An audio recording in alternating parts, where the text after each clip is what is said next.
大的胆子，竟敢藐视天道的无上威严，杀我10万护道群蛟！天道之争，能者居之。今日一战，若胜了，依天道。那就让我看看你到底有多少本事！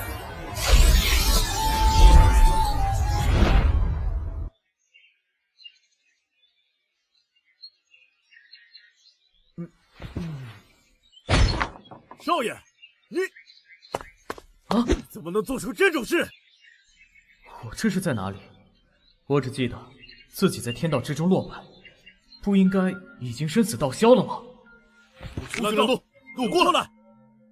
哎呀，这是叶家的耻辱，竟做出这等败坏门风之事。我叶家恐怕会沦为其他3大家族的笑柄。原来这就是地球上的我，迷失叶家废子，幼年丧父丧母的纨绔子弟，现在更是被同族陷害，污蔑我要侵犯那慕容家的女子。叶凡，你可知错？我堂堂上敬天的一介先主，竟在穿越后沦落至此。怎么连家主的话也不应？你这是什么态度？哼，拒不认错，那就将叶凡逐出家门。对，逐出家门。叶凡，你目无法纪，屡教不改，即日起，你不再是叶家人，滚吧！叶凡，你为什么要这样对我？没听到家主的话吗？你被逐出叶家了，快滚！看门狗都想来踩我一脚，别欺人太甚！怎么回事？身体不听使唤了。即便是这副孱弱之躯，释放一些气势，还是做得到的。你想干嘛？鼠目寸光的凡人们，你们很快就会后悔的。远离闹市区，终于感受到些许灵气，就在这里修炼吧。前世的极品功法，我都历历在目。地球灵气虽少，但我能最大化将其利用起来。收元归一，废气起身，截取山河，为我所用。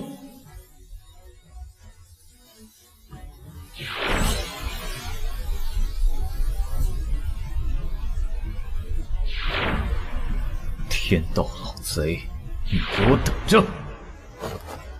成功进入断体一境，如此，想必已超越这地球上大半武者的修为了。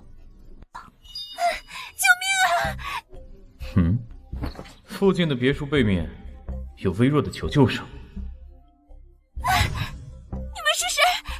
想干什么？嘿嘿，果然和传言一样，穆家的千金真是美的不可方物啊！既然知道我是穆家的人，还敢放肆，惹怒4大家族的后果，你们承受不起。你们穆家触动了一位大人物的怒火，距离灭族之日已经不远了，现在居然还敢叫嚣来威胁老子！什么？不可能！兄，这是在做什么呢？原来是穆洛洛，这副身体的原主人，一直在追求却追求不到的千金小姐。叶凡，快来救我！好，我救你有什么好处？先救我，我什么都可以答应你。这可是你说的，成交。放开他，然后滚，不然死。这年头也有玩英雄救美的，找死！我给过你机会了，执迷不悟的话，那就别怪我无情。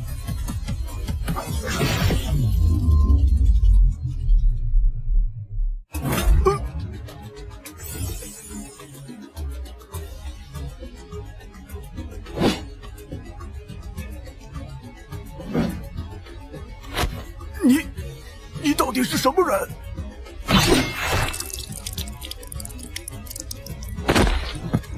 按照地球这边的说法，应该算是正当防卫。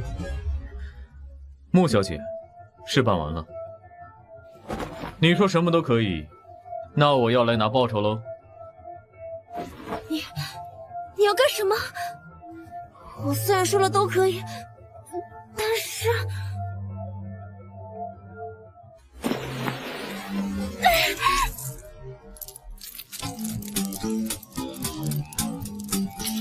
这根项链就当是谢礼了。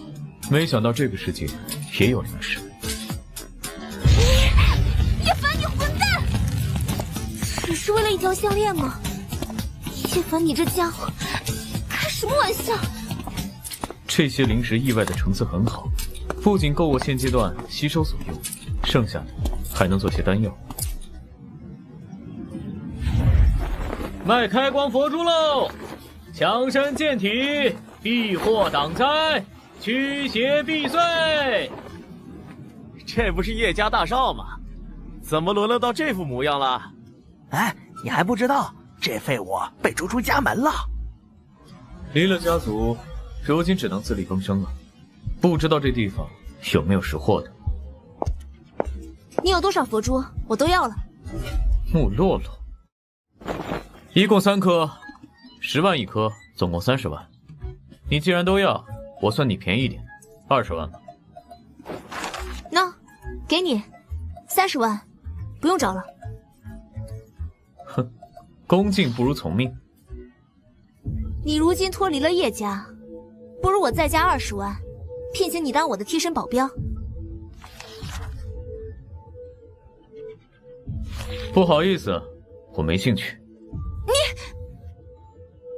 大小姐出手就是大方，有这笔启动资金，接下来的修炼进度可以加快了。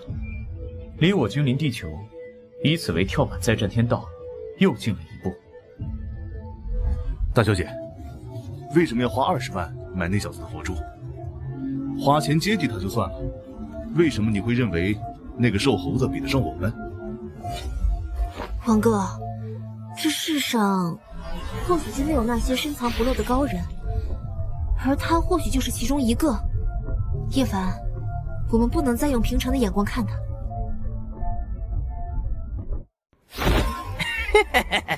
穆家大小姐够本了。不好，是杀手，快逃！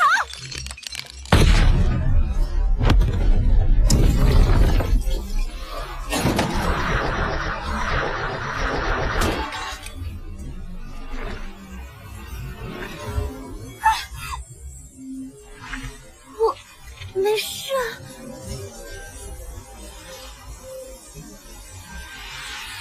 佛珠保护了我。叶凡，你究竟是什么人？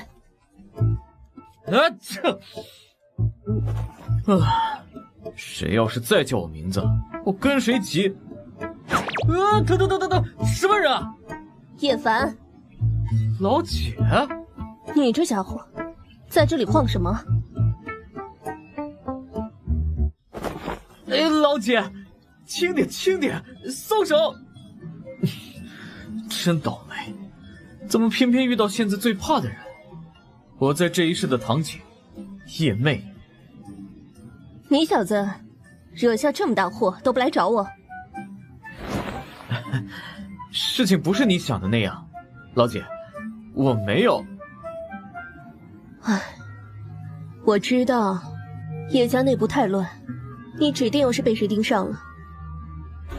姐，这一世若要真正有一个无条件信任这个废物叶凡的人，只能是他了。不管怎样，你现在需要能照顾自己才行。跟我来。什么？等等！从今天开始，你就在这个地方工作了。这是我好闺蜜李尚文的跆拳道馆，你就在这里给我先乖乖待一段时间。等我公司里的事忙完了，再给你找更好的职位。连拒绝的权利都不给我吗？真不愧是老姐。尚文老板，我老弟就交给你喽。交给我吧，妹姐，你弟就是我弟，我肯定照顾好他。来，叶凡小弟，我带你熟悉一下馆里的情况。好。我堂堂上敬天仙主，竟然要在跆拳道馆打杂！站定，别晃，这只手伸直，这样才能找到好的发力感。而且这馆里的教练看起来水平也不怎么样。你教的姿势完全不对啊！按照中国武术的说法，会让人气血不通的。你是哪来的？地上嘴滚远点！这里是跆拳道馆，别拿传统武术那一套来忽悠人。你说传统武术就是忽悠人？哼，那我倒是要讨教一下。哼，你太嚣张了，小子，吃点苦头吧。嘿，腰马不一，下盘不稳。这腿看似凌厉，实则毫无杀伤力可言。力量的正确用法，应当是举重若轻。这样。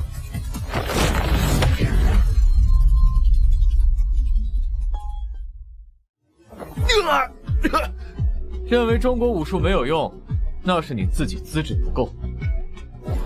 下次面对习武之人，好好端正你的态度吧。这马教练被打败了？不可能吧？怎么做到的？明明上次慕容家的人都只和他打了个平手。高人，世外高人，请收我为徒吧。起来。我所展示的不过是武术中发力的基本要领罢了，这就世外高人了，未免太没见识。高人说的是，小子见识短浅，但诚心显拜在高人门下修习武术，请高人收下我吧。有意思，这小子根骨薄弱，但身上竟有隐隐功力正在流动。你练过吐纳诀？什么是吐纳诀？我只练过一些家传的土功法，但马教练一直说那没什么用。高人，你若有兴趣，还请高人移步寒舍做客歇歇。韩家虽不是名门显赫，但一定好好招待您。寻常家庭会让小孩子修炼内功，值得一看。好，那走吧。另外，我叫叶凡，别叫我什么高人。杀千刀的小子，我和你没完！叶师傅，这边！我还没答应当你师傅呢，而且你这么叫，总觉得哪里怪怪的。叶师傅，这是我爷爷韩川，也是现任韩家家主，我学的家族功法就是他教给我的。晚辈叶凡，见过叶老。叶凡是吗？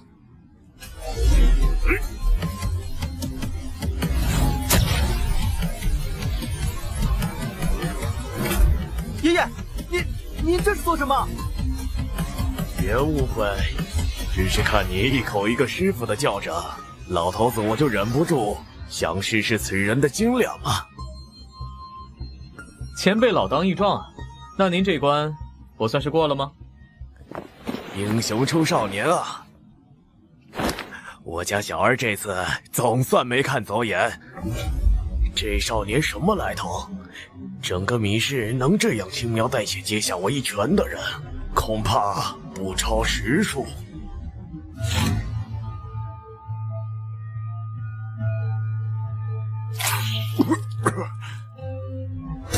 不好，爷爷旧疾又复发了，严神医呢？快联系他过来。公子，不用叫了，老朽正好打算前来复诊。看来韩家主德厚流光，气运仍在啊。不对，这医生有问题。严仙医，您来得太及时了，快救救我爷爷！放心，既然老朽已到，那定然不会让韩家主出事。韩家主邪毒入体，老朽这就运功帮他驱毒。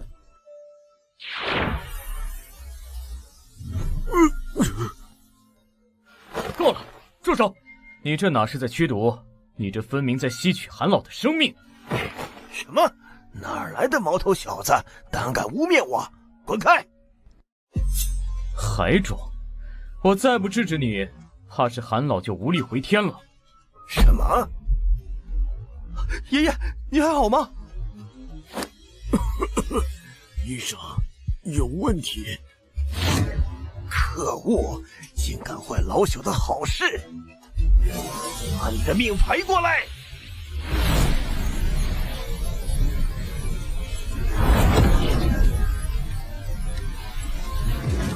是骨如掌啊！老掉牙的下三滥功夫了，欺负老人家可以，但对现在的我没用。你怎么可能？你这窃人性命的江湖骗子，真有医术的话，先治好被我打碎的五脏六腑吧。叶师傅，你能救救我爷爷吗？求求您了！你爷爷应该是中了盐毒，只要把带毒的灵力重新调节，应该就能治愈。我会帮韩老从丹田开始引导炎性灵气，按顺序通过五行五脏，再由整体吸收，应该很快就能治愈。爷爷，您好点了吗？好多了，别哭了，我的好孙子。你带来了一个大恩人啊，叶凡大师，你治好了困扰韩家几百年的病。其实不是多难治的病，只是恰好我在古书上见过，得了些诀窍罢了。叶凡大师，是老夫有眼无珠了，请随老夫来。这是韩家祖祖辈辈秘密种植的赤岩草，莫说米氏，就算放眼整个西华省，也是顶级的灵草。原来如此，把吐纳诀当家传功法，还种植灵草，韩家是修仙世家呀。只不过韩家如今衰微，哪还有余力修仙？韩风这小子能遇到您，是莫大的机缘呐。这片赤岩草原，连带整个韩仙庄，从今往后都是叶凡大师的了。哼，那就恭敬不如从命了。哈哈哈哈！叶凡大师爽快。另外，若您缺钱的话，老夫还能给您介绍个去处。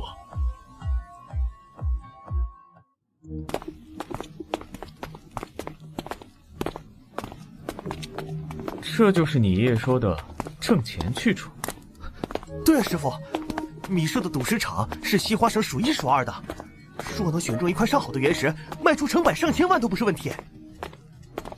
师傅，看来您没玩过赌石啊，要我给您讲讲这里面的门道吗？那倒不用。还没想好的赶紧来，这一桌子的料马上就要开始拍卖了。今天顶上这几块料都是带黑险的啊。俗话说绿随黑走，懂行的人都知道这出绿的几率可就大得多了。天法清清，地法灵灵，阴阳结晶，水灵显形，灵光水射，通天达地，法法奉行。这位小哥，你在嘟囔什么？阴阳法境，真形速现，速现真形，无缝三毛真君律令，天眼通，开！赌石我不懂，但若透过表象看本质，我倒是知道这么一个法。哎，师傅，您去哪儿？还没有开始了。师傅，你来这里做什么？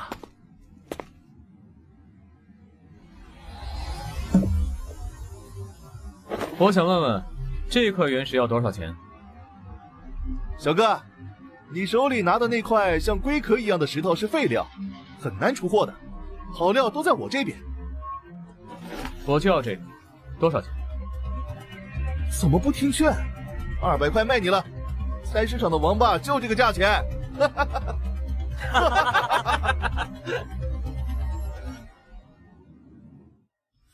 嘿，师傅，您这是干嘛呀？咱们有钱，不用在废料区捡这种货色啊。那你说说，这是个什么货色？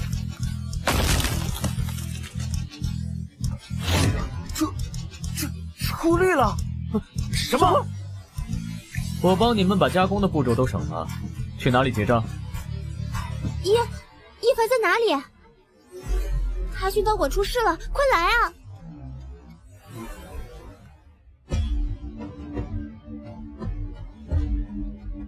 听说有人找我，是哪位？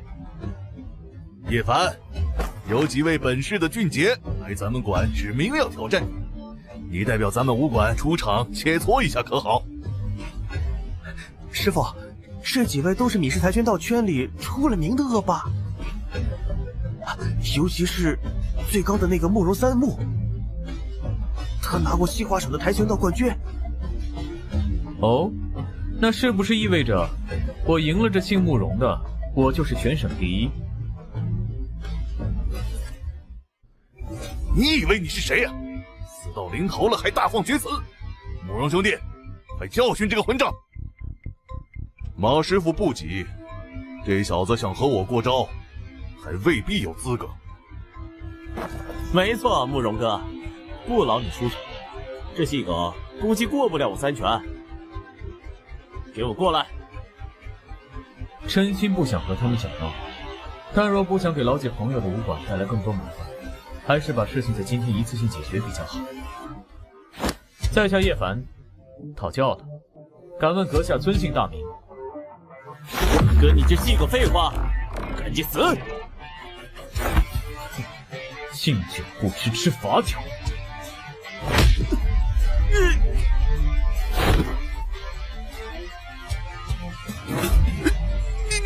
你干什么？马教练，看来上次让你吃的苦头不够多啊，这次让你服气。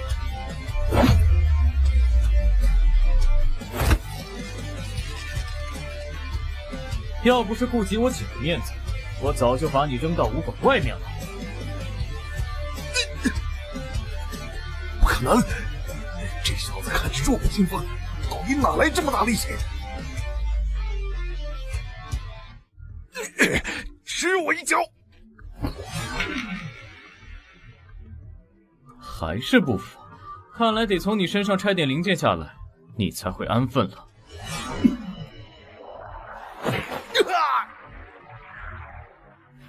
想偷袭？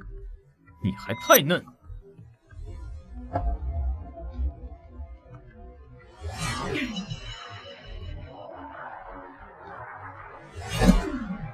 2个人一起踢，哼，这家伙完全没把姓马的当队友啊！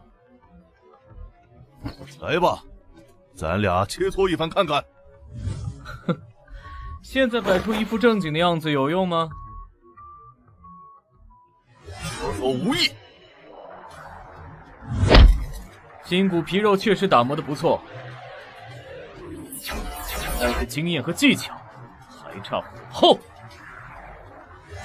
好小子，你说谁还差些虎后？你使了什么把戏？这招叫仙云3连。哼，被点穴的滋味如何？小聪明对我没用，再来！都住手！慕容羽，你来做什么？我这次不是……我不想听，跟我回家。叶凡，你若还想在这个城市里立足，我劝你低调些。也许他说的对，尽快修炼成长才是我的当务之急，而不是陪这些凡人打闹。天地有灵，万物皆陈，灵气凝聚，凝练肉身，淬灵阵法起！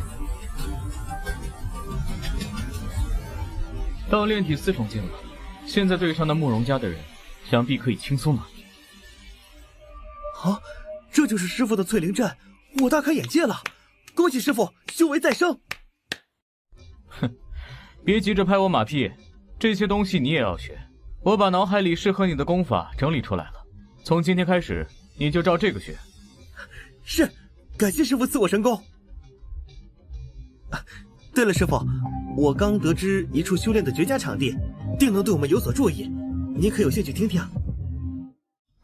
衡水山谷，这是流传在西花省几个修仙世家中的风水宝地。传说我们韩家世世代代培养的赤焰草，最初就是在这里发现的。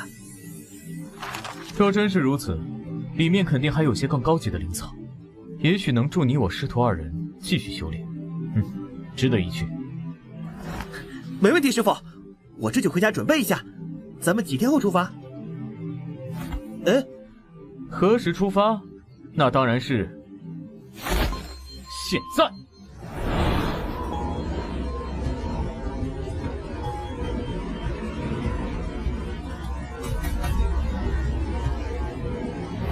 啊！师傅，你该不会是打算直接跑过去吧？衡水山谷可在100多公里外啊！师傅，你倒是考虑下我的感受啊！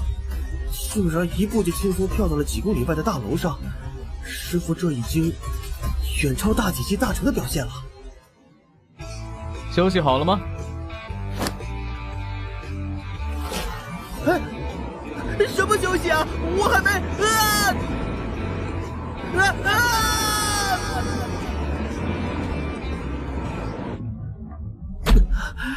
100多公里的路程，居然就这么跳过来了，简直就是个怪物！要想跟上仙尊的速度，你还得多练啊，好徒儿。感觉此处已经很靠近灵气的中心了，但是为何如此不稳定？师傅，等等我！这些植物茎尖色润，活力充沛，但还算不上灵草。这些灵气一定有其他的来源。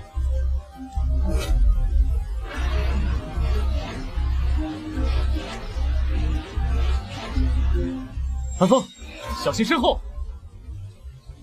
师傅救命啊！哼，原来灵气是这里的，有趣，就会会你这畜生！师傅，我快不行了！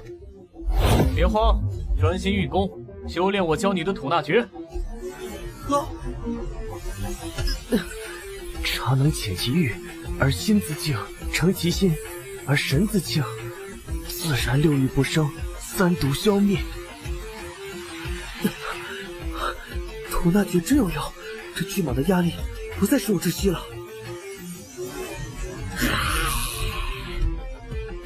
你这畜生，在我面前还有心思管其他人？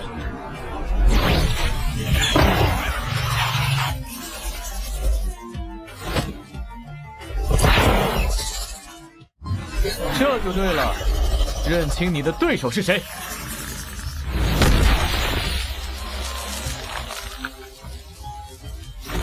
这衡水山谷还真是宝地，能养出你这么厉害的畜生。不过嘛，在我面前还是不够看。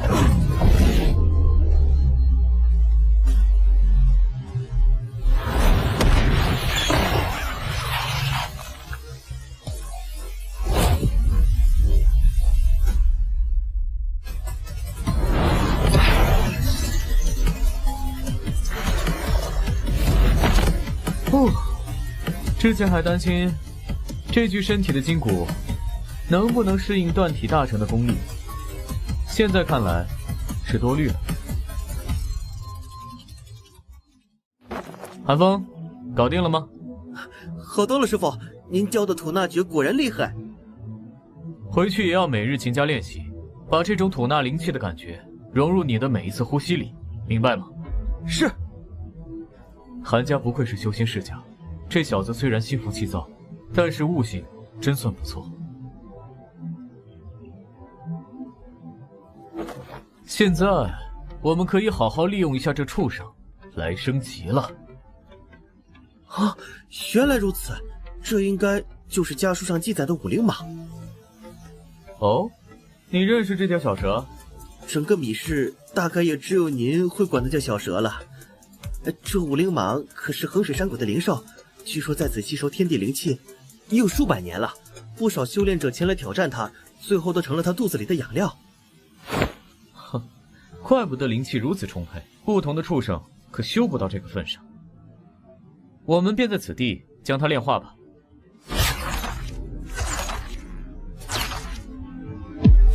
天灵地宝，浩气长存，乾坤界法，阴阳相生，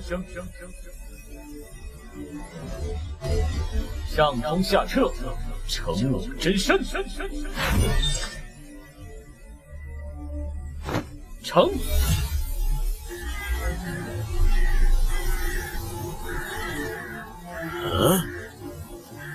好强大的气！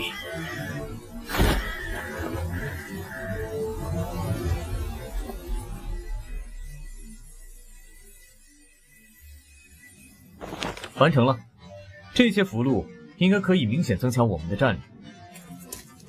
师傅，这几个符是做什么用的？我在黑石里见过的符，从没有这么强的灵压。这是聚力符，可以让使用者短时间内爆发出极大的力量。还有些金刚符、挪移符。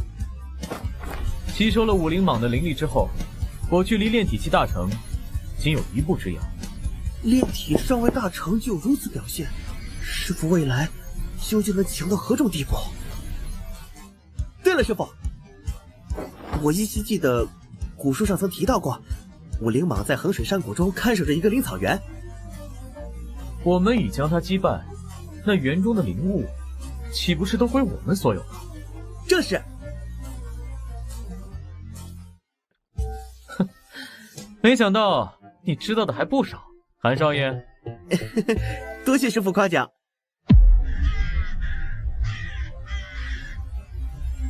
有动静，就是从我刚指的那边传来的，我们快去看看。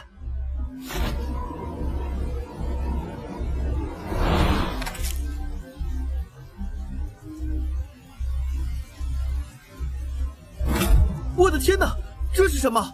从没见过这样奇怪的东西。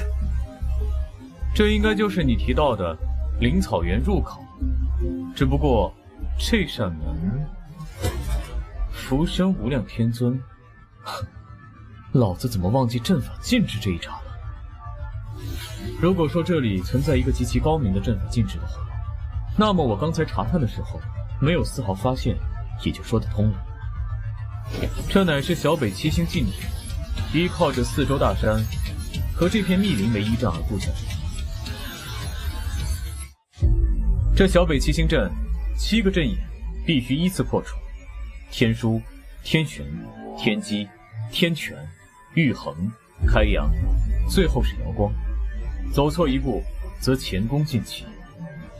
这一处禁制乃是小北七星阵，借助着山林之势，建造7处阵眼，以此来达到改变周围环境、遮掩众人视线，并且还能够将人阻拦在禁制之外的功效。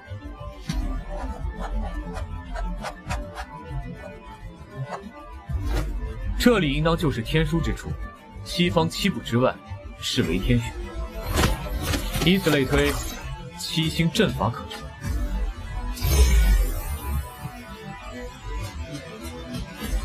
哦，原来如此，师傅正在一个个激活阵眼，破解禁制。7处阵眼找齐，现在我们可以穿过那道门了。就连这种已经失传的古老阵法你都知道，师傅，你究竟是什么人啊？没什么，这种程度的知识，于我上一世而言不过是小菜一碟罢了。从这小北斗阵法来看，这里应该是一位隐士高手的某处产业。在地球上的末法时代，还能遇到这种遗产，真乃机缘呐！天道助我。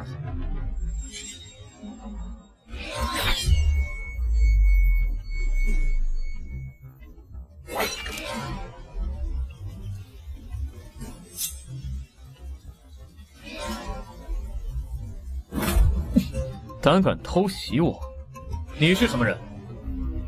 这是我该问的问题。你是什么人？为什么会知道此阵的破解之法？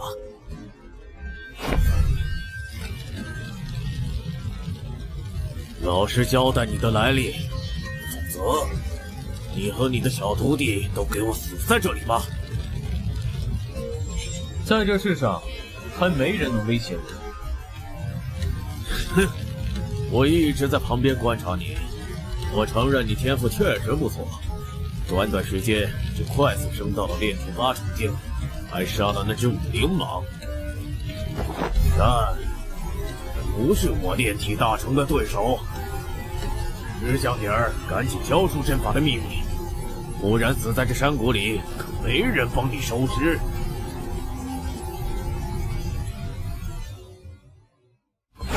是披杯元首，看来他说自己炼体大成，不是虚张声势。抢先进攻，寒风在他手上，不能惹怒。要记住，他还不知道我实力有如此强大的情况下，给予他重创。一心印，结，得胜。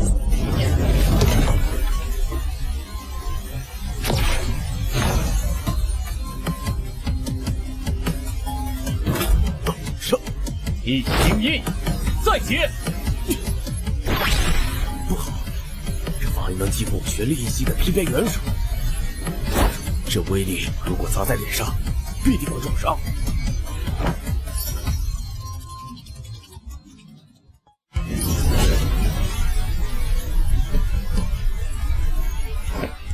哼，自爆法宝就能挡住我的进攻吗？可笑至极！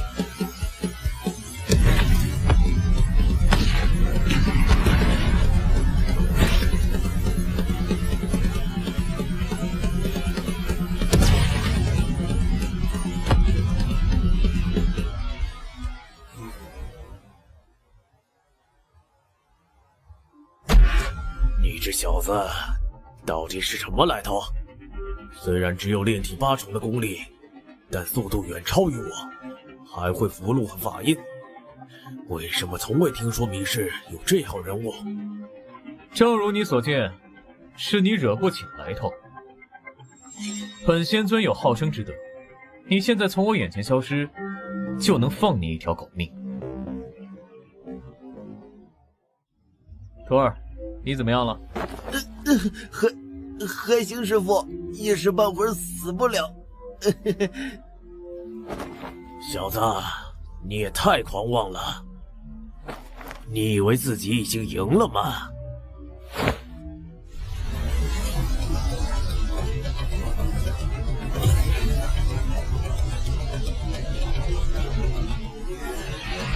血书。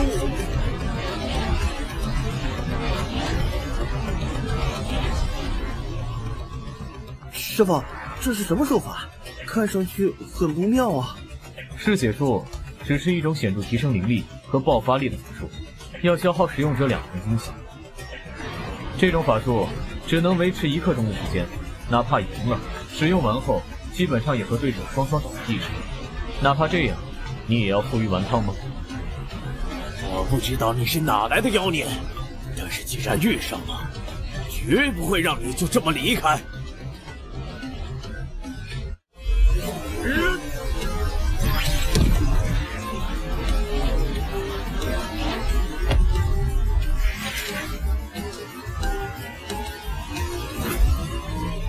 这老家伙有2把刷子，竟能和师傅打成平手。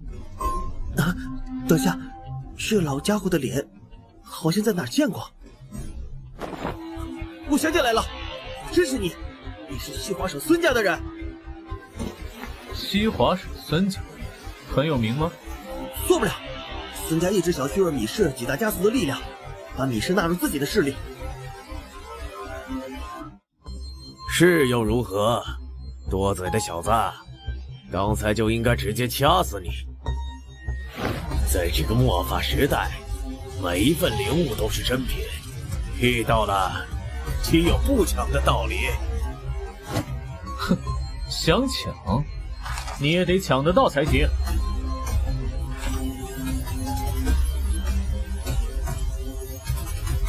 巨力符，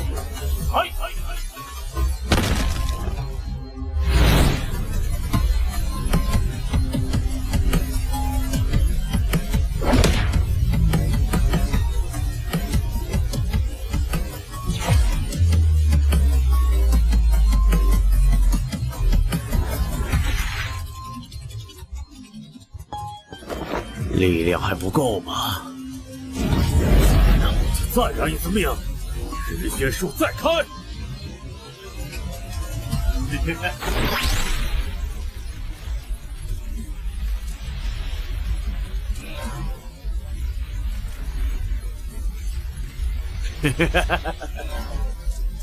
你断体8重境，能逼我烧出4成精血，你也够本了。有本事给我原地提升境界试试，否则就受死吧！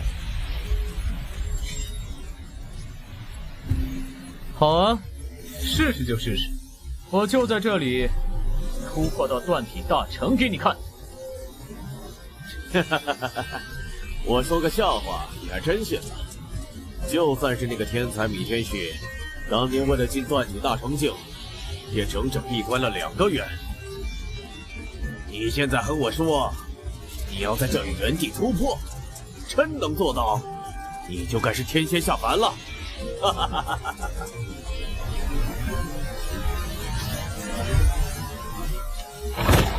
哼，我还真是。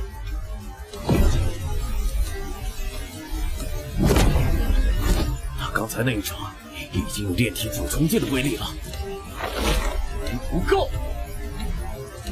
我们刚见面的时候只有8成，难不成他真的能在这原地突破境界？不行，此子不除，必有后患。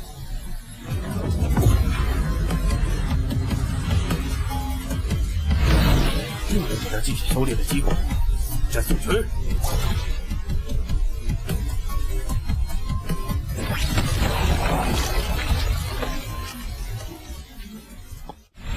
将剑阁抛弃，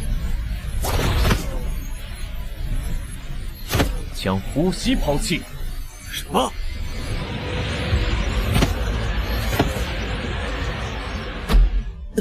师傅，这是在修炼吗？从未见过这样的动作，与其说是练功，反而像是在冥想。花里胡哨，死吧！将时机抛弃。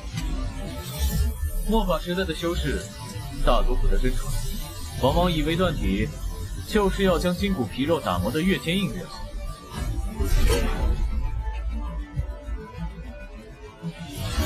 不可能，不可能！但是，其实学会放松，才是掌握断体的最短距离。尤其是在生死绝境下的放松，方能证明自己彻底掌握了这个躯壳的根基。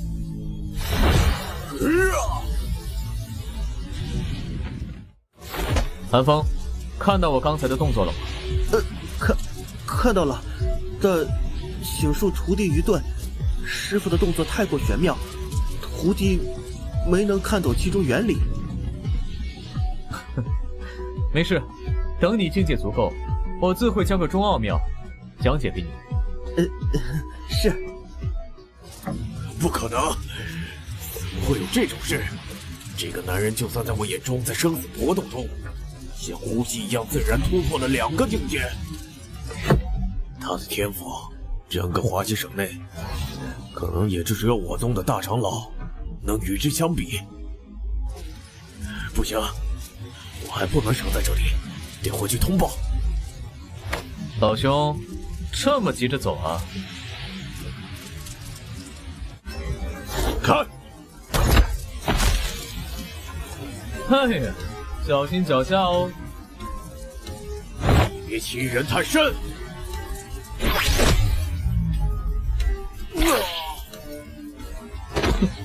欺你太甚又如何？你输了，现在告诉我你叫什么名字，为什么会在这里？你觉得我会告诉你吗？那可由不得你，霍灵树。你怎么连这都会？你……我再问你一次，你是谁？我叫欧阳明，是西华省孙家的供奉长老，而我还有一个身份，是幽鬼宗委托孙家来摧毁米氏的使者之一。幽鬼宗？幽鬼宗是什么？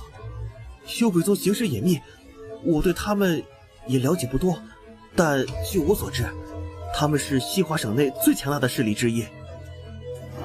坊间一直传言，孙家和幽鬼宗往来甚密。有了这人的证词，便可以确定，他们确实已经成一丘之貉了。师傅，我们把他带回米氏，这样四大家族就知道是谁在暗中和他们作对了。不忙，我们拿这家伙还有更重要的用途。破灵术，解！小兄弟，你武功够强，我不敢顶撞你，我知错了，饶我一命啊！小兄弟，我保证我们再次告别之后，我就是完全失忆，什么都不记得。离远点。不过，炼体大成境杀掉确实可惜了。是，小兄弟，你放我一马，今后我给你做事鞍前马后，在所不辞。哦，这可是你自己说的。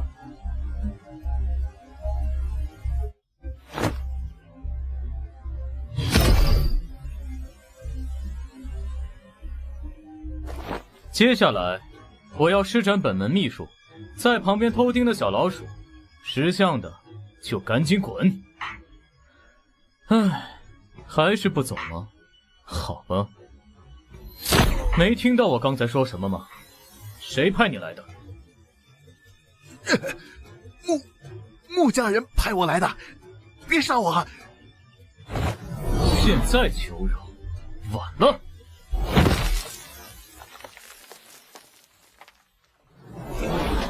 徒儿，县城的小白鼠来了，且让为师传你一招。为师已经将功法送入你脑海中，抓紧时间体会一下。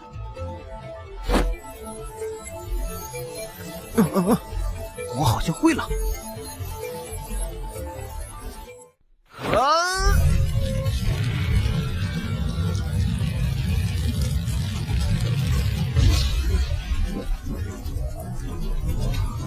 不错，虽然比较粗糙，但领会的还算迅速。这招叫龙眼掌，回去好好练吧，够你用一个。现在和我来。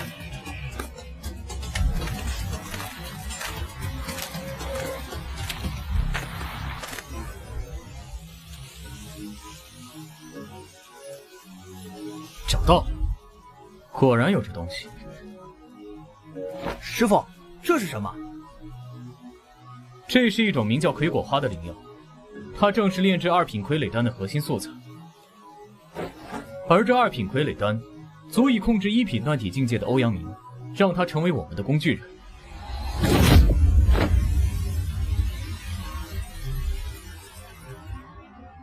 炼制傀儡丹，不仅需要葵花果，还要符丹者的魂魄，但这取魂之法，还是先别交给寒风了，他还理解不了。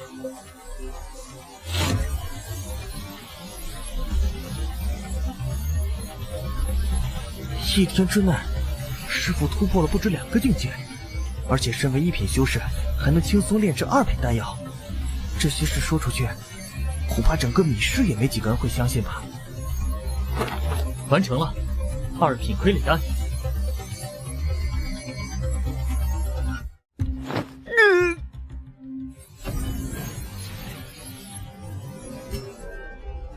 你现在回到孙家去，将自己的伤口养好。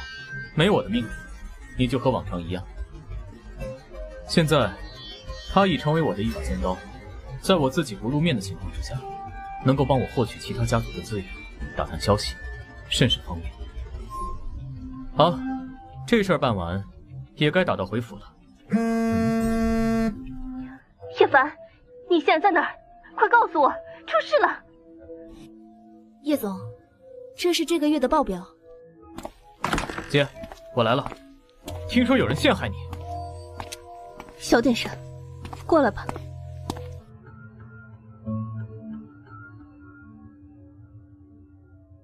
近日，本市几家杂志突然联合发布魅力公司旗下的美容产品的质量调查，有顾客在使用过后出现了皮肤溃烂的情况。刚刚听你说你的公司出了事情，就是这件事。是的，出问题的客人之中，甚至有本市市长的女儿，必定是有人从中作梗。是叶云那帮人吗？他们将我赶出叶家还嫌不够，现在又来祸害你。没什么证据的事，别瞎猜了。眼下解决市长女儿毁容的问题比较关键。姐，别担心，我将要炼制出一批新的灵药，其中一样正好能帮到你。哦，你还会炼制灵药？姐，我会的还多着呢，等我的好消息。老弟，这就是你说的灵药？是的，我把它叫做自然水，能够让肌肤重新回到18岁。哼，真有这么神奇的产品，我以后就不揪你耳朵了。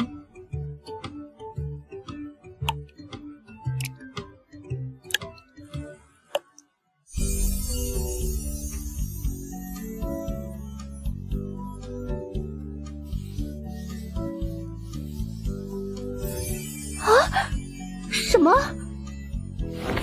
叶凡，这个东西什么来头啊？这是我自己做的，我稍后会把配方告诉你，今天就可以开始量产。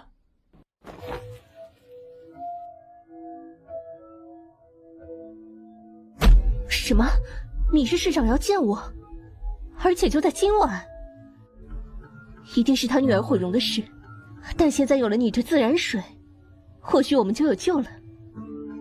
当然，不过姐，你还要忙公司这边的事，不如我替你出面，如何？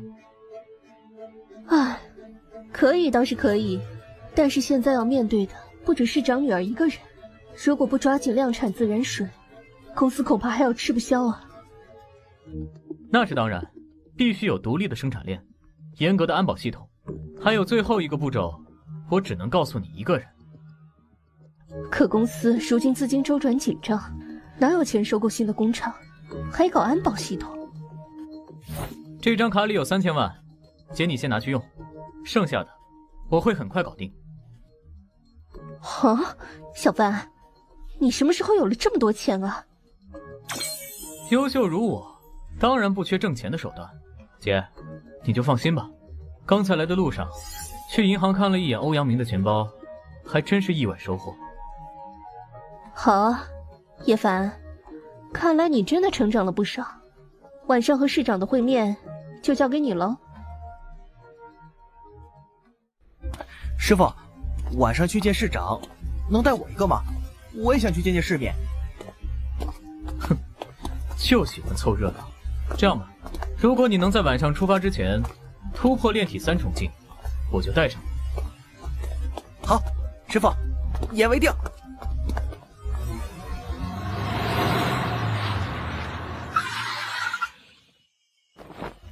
原来如此，当今王市长就是如今米家的家主，怪不得米家作为一个后起之秀，可以如此之快的进入4大家族之列。是的，而且这位市长可不是一般人，他被称为100年不遇的大天才。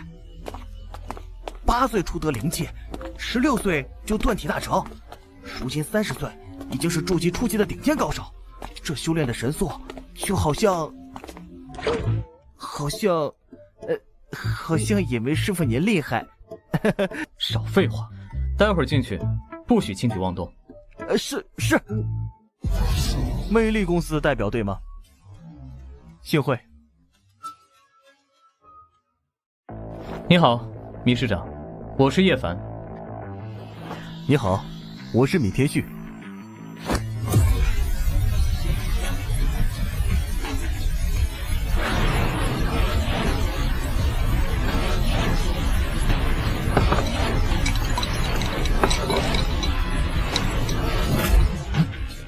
我的灵力在他的手中，简直就是消失了一样，好深厚的魅力。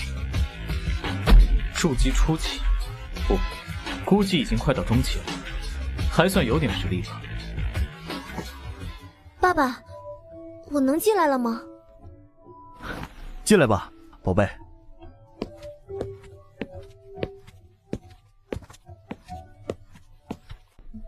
爸爸，他就是化妆品公司的人吗？叶凡先生，虽然我不知道为何叶妹女士今天没来，但想必你也知道整件事的前因后果吧？你要如何帮助我女儿？我正是为此而来。令媛只要将这瓶自然水涂于患处，问题就会迎刃而解。如此简单？整个米市的医生可都说他脸上的溃烂无法根治了。米市长不妨试一试，若是不见效，我愿将整个魅力公司双手奉上。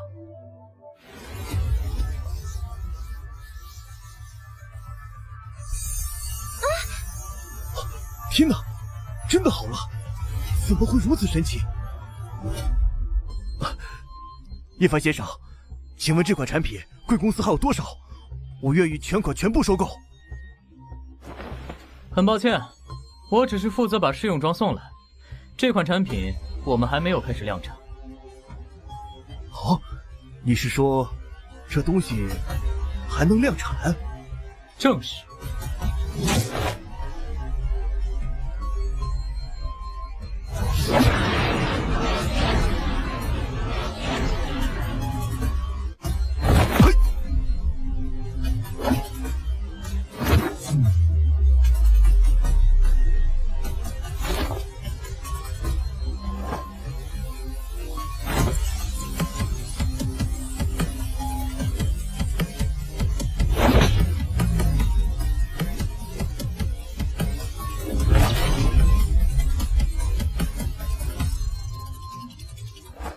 自我进门之后，米市长已经试探我2次了。有什么事，不如开门见山。我听说叶妹的弟弟是个荒淫度日的纨绔子弟，叶凡先生这身手可不像啊！你究竟是什么来头？以前那个废物叶凡已经不复存在了，从今往后，我会让所有人看到，我叶凡是怎么一步一步回到巅峰的。巅峰嘛，哼，口气真不小。但他的实力，在米市恐怕确实已经难逢敌手了。米市长，你刚才问我这东西可不可以量产？我的回答是，当然可以，因为这只是我能炼制的无数灵药的其中一个罢了，对我来说不值一提。米市长若有兴趣，我还真有一份合作方案。叶凡先生，请讲。听说米家有一处灵泉，虽然产量不多，但是我想要这处灵泉的所有权。作为交换，自然水销售份额的40%归米家，你看如何？自然水在市面上的价值，100毫升大概在1000万左右，1年的产量便是2亿以上。而且，有了叶凡的支持，米家甚至可以在制药领域对抗陈家的陈继堂。之前多有冒犯，叶凡先生，我代表米家表示很乐意与你合作。米市，不，西华省可能很快就要变天了。那就预祝我们合作愉快。吃得好撑啊！唉，真是后悔带你这个饭桶过来了，就知道吃。叶凡先生，米市长嘱咐我送2位回府，不嫌弃的话，请上车吧。那就恭敬不如从命。等等，叶凡，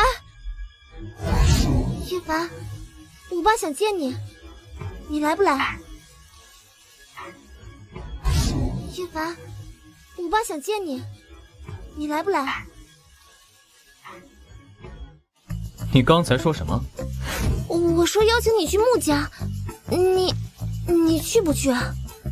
差点忘了，虽然米家作为新起之秀势头很好，但穆家才是米氏4大家族之首，不仅是资产第一，而且实力也是第一。今晚还真忙啊，穆家这么着急跑过来邀请我，倒是盛情难却了。同意了就上车吧，别浪费时间。穆家这么着急找我，是遇到麻烦了？算是吧。我们穆家的几位重要成员被刺杀了，有2个死了，还有几个身负重伤，现在吊着一口气躺在医院里面。我也被刺杀了1次，还是在家中。好在有你的佛珠救了我，否则我可能已经死了。家族试过很多次了，穆家已经死了2位断体后期的高手。如果敌人还不能解决，那么穆家相比其他家族的优势便会逐渐消失。原来如此，看来暗地里的势力对穆家出手了，也许和那个什么幽鬼宗有关。如果你这次找我是为了低级的护身符而来的话，我这里也没多少。不过更高级的附身符有一枚，断体进攻击这枚护身符的话，短时间是打不破的。筑基期修士的话，至少也能挡住1级。真的吗？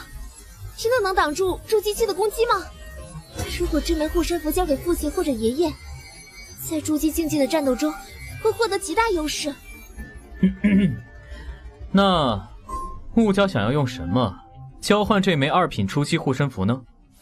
我听说穆家有一株灵树，我很喜欢。你是说火炬树？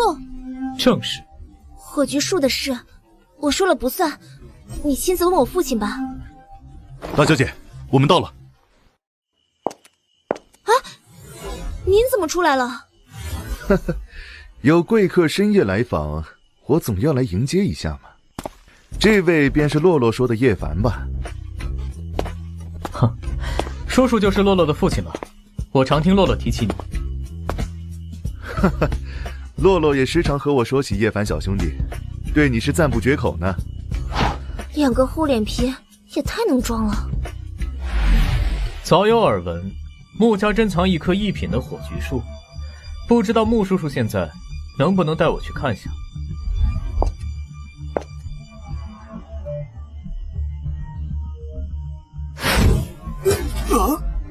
我明白了，叶凡，你想看火炬树的话，跟我来吧。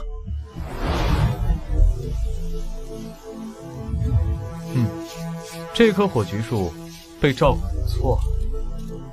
小兄弟既然看完火炬树也挺满意的，那么能不能让我看看你的2品护身符呢？那是自然。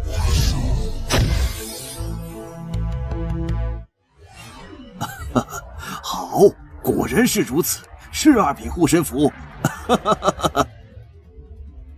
现在我可以将1品的火炬树带走了吧？小兄弟请便。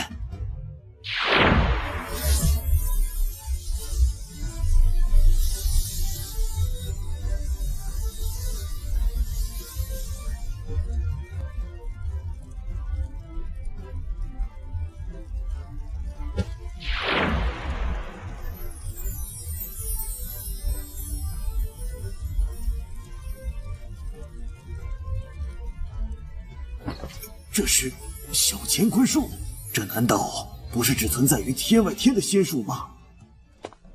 既然交易完成，我就告辞了。小兄弟等等，我的父亲想见下你。哦，呵呵，竟然一点畏惧之色都没有，这后生可以呀。穆家3代同堂，家主穆清墨已经100岁有余，实力是断体巅峰，其子穆天业断体后期，正是穆家父子2人撑起了穆家。也因为穆清墨的存在，让穆家在米氏称霸100年。这可不是断体巅峰的速度啊！这老家伙绝对已经进入筑基期了。哼，穆家主隐藏的挺深呢。好眼力，那希望叶小兄弟能够帮老夫保住这个秘密。老夫境界突破的事，还不想那么快让外面的人知道。不过，小兄弟你的实力又如何呢？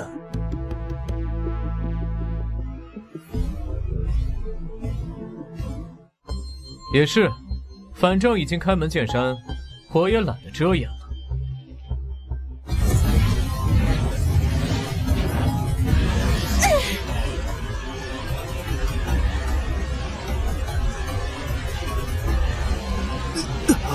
开什么玩笑？这股力量不是比筑基高手还有能力了吗？这实力后生可畏。我这把老骨头活了100多岁，今天才算开了眼了。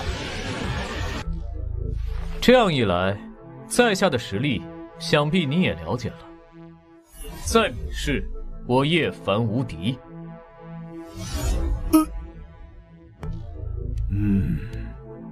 此言非虚。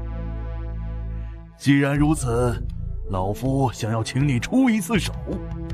若是小兄弟你答应，穆家愿以10株2品灵药和30株1品灵药相赠，不知你意下如何？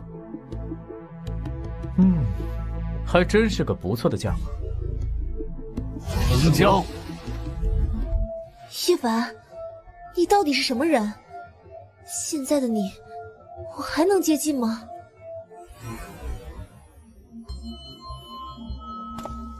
通报幽冥鬼宗长老，叶凡和穆家搭上线了，计划还执行吗？龙岩掌！你是叶凡的跟班？不是跟班，是大弟子，胆敢监视我师父，还不受死！送到这里就行了吗？我记得离你家还有段距离。没事，恰好想散散步，我在这里下车就好。好，父亲说了，你有什么需要可以随时联系我们帮助。伸手。什么？这个护身符是单独给你的，就当做赠品吧。喏，收好了。这真的是护身符？为什么给我？你……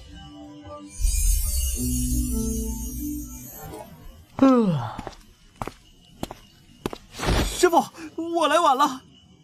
叫你去探查周围，有没有什么收获？有了，师傅，你神机妙算，果然有暗探在周围监视你。弟子尽力了，可惜技艺不精，还是叫他逃脱了。可恶！没事，打了这么久，你那浮躁的灵气肯定还粘在他身上，足够追踪了。一心夜去！你打电话通知一下穆家的人，去他们家附近打扫一下就行。我走了。这，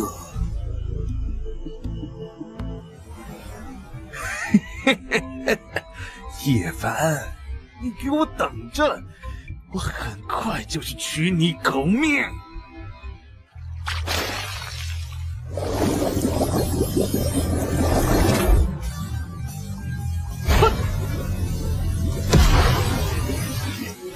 很好，现在肉身已经筑基，就差灵气修为了。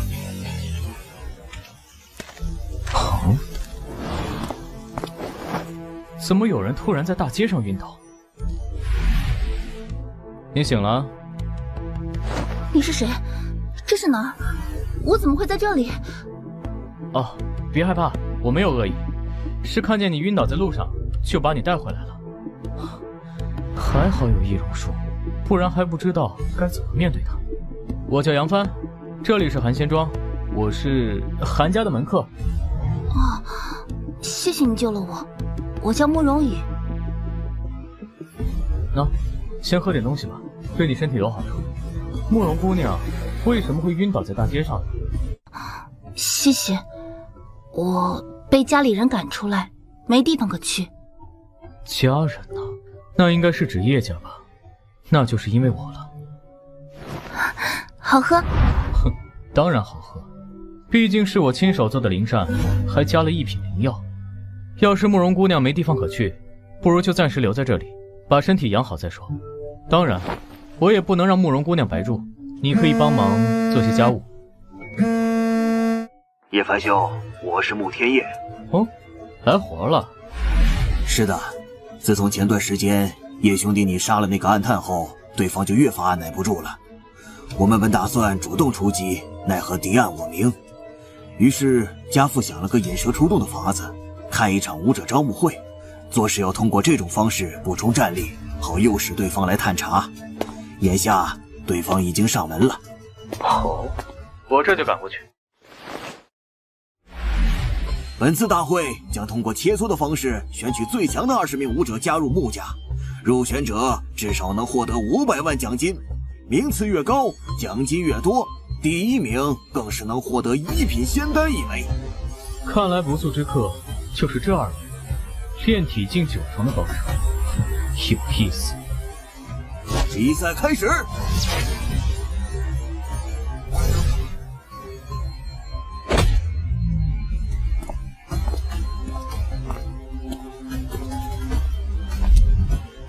这人我认识，是萧家的10大客卿之一，在场人里，他至少能排前3。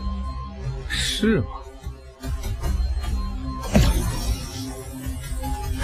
就这，你们西华省的武者就这种水平，在我们东海省连幼儿园的小孩都比不过。年轻人，我劝你不要太气盛。不气盛还是年轻人吗？老东西！口出狂言！找死！太好了，是徐老，那个年轻人死定了！竟然会御剑术，这老头不简单呢。火焰咒，爆炎，修鬼杀绝。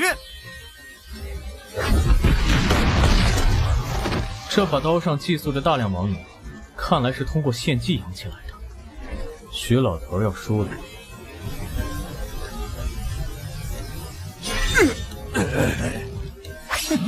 撑不住了吧，老东西！来结果你吧，幽鬼杀绝2式。还有余力施展第2道杀招，他是筑基期。神咒！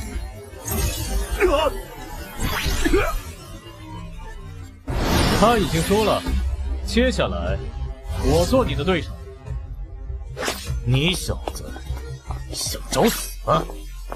小子，那你是想做老东西吗？油嘴滑舌，砍刀！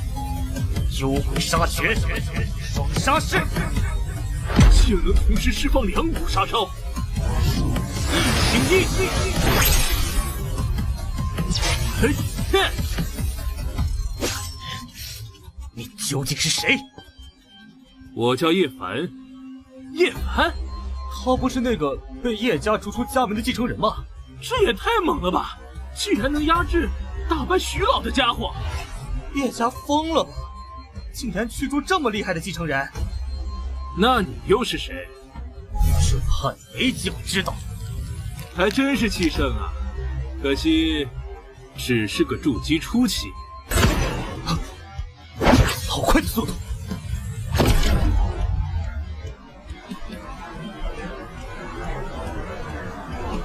你这是什么术法？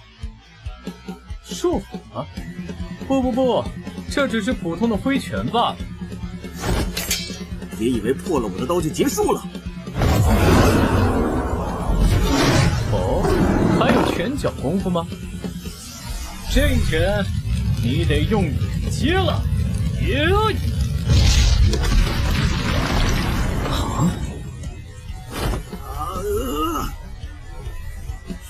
杀绝，幽鬼线！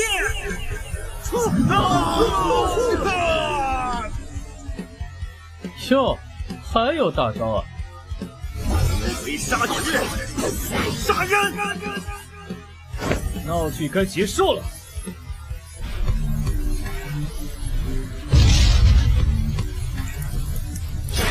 2心印，日月。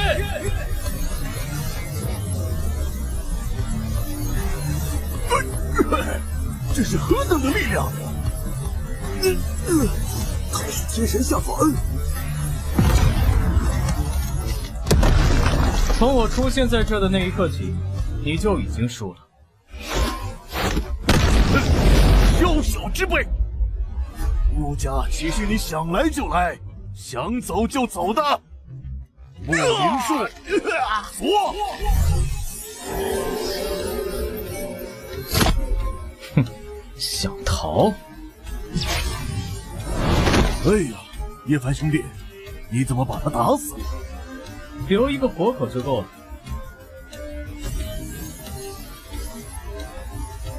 别害怕，告诉我你是谁。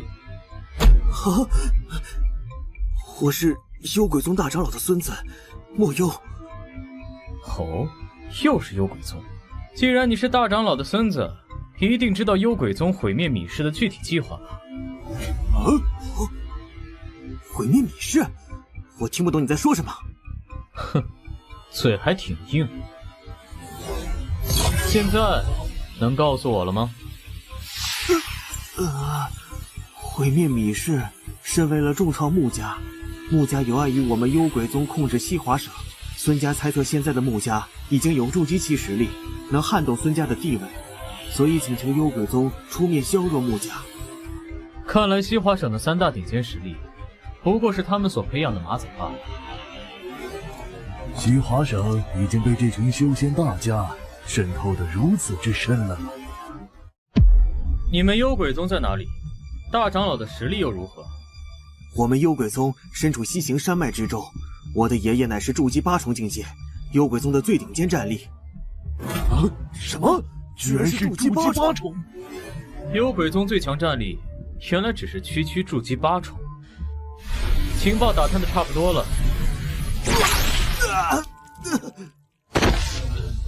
你杀了他，他爷爷可是筑基8重的幽鬼宗大长老啊！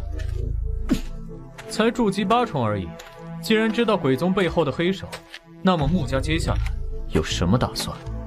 现在的穆家处于极为被动的一方，论实力，我不过是刚跨入了筑基1重境，而幽鬼宗的大长老便拥有筑基后期的实力。穆家能否继续生存，还得看叶凡是否愿意帮忙。啊，叶凡兄弟，看来你心中已经有了结论了，才会问我这个问题。老实回答，老夫还真不知道如何应对，望叶凡小兄弟能够指点老夫。直捣黄龙，将西华省孙家灭掉，然后拜入金剑门或者玄法宗来制约幽鬼宗。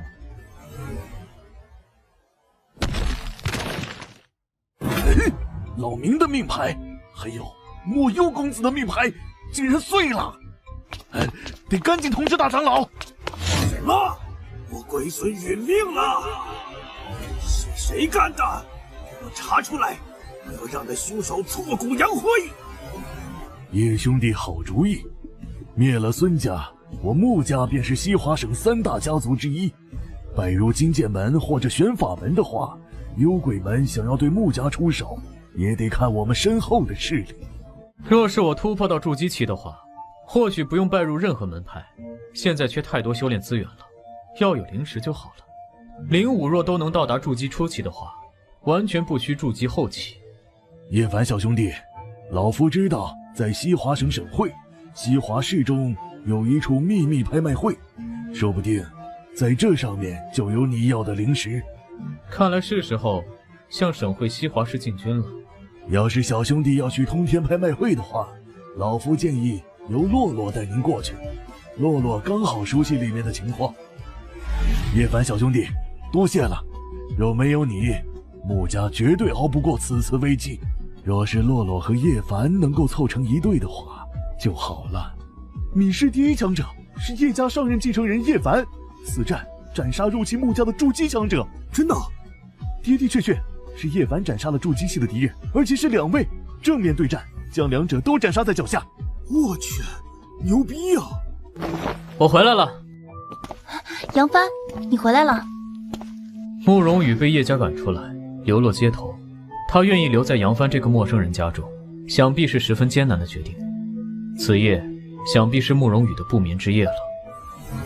叶龙，这件事你得负全部的责任。叶凡的横空出世，打破了整个米氏，甚至是西华省的格局，这绝对会传到叶苍那里，到时候我们就完了。叶凡已拥有筑基期的实力，我们连叶苍都对付不了。若是叶凡回到叶家，试问又有谁能够阻挡得了呢？想要拿我来顶包，你叶剑明还不够资格。哦，那你有什么办法能够解决叶凡呢？虽然现在的叶凡是我们解决不了，但叶苍定能被我们偷袭至死。若是如此简单，那叶家早就被我们控制了，还轮得到你叶龙？一个叶凡，竟然让米氏格局发生了如此大的变化。看他们的态度，下一刻我就有可能被他们围而攻之。献给叶凡，只能逃离米氏。没想到你会出现在这里。哼，我叶凡说过，我会回来的。我就知道我叶苍的孙子不会是孬种。小凡啊，把事情和我说一下，我想知道这里面到底是发生什么事了。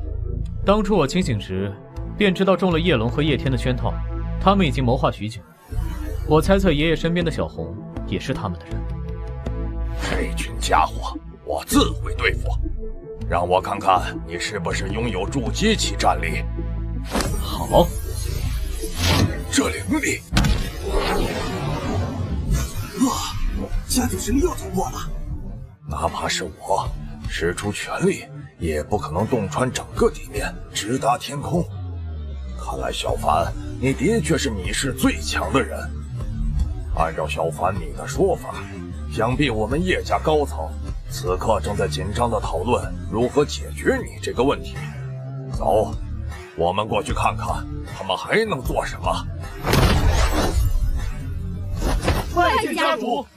护卫队敲响族钟，召集叶家所有族人在祭祖广场等候，包括所有在会议室中的高层。那是叶凡，叶凡回到叶家了。这次恐怕聚集所有叶家族人，可能将会发生大事情。拜见家主。这样的东西，叫我们集合是想干嘛？叶凡，你还有脸回到叶家？竟敢忽视我！哎，叶天，快停手！来不及了，我停不下来。什么？叶天，这股力量太可怕了。果然如此，叶凡真的拥有斩杀筑基期的实力。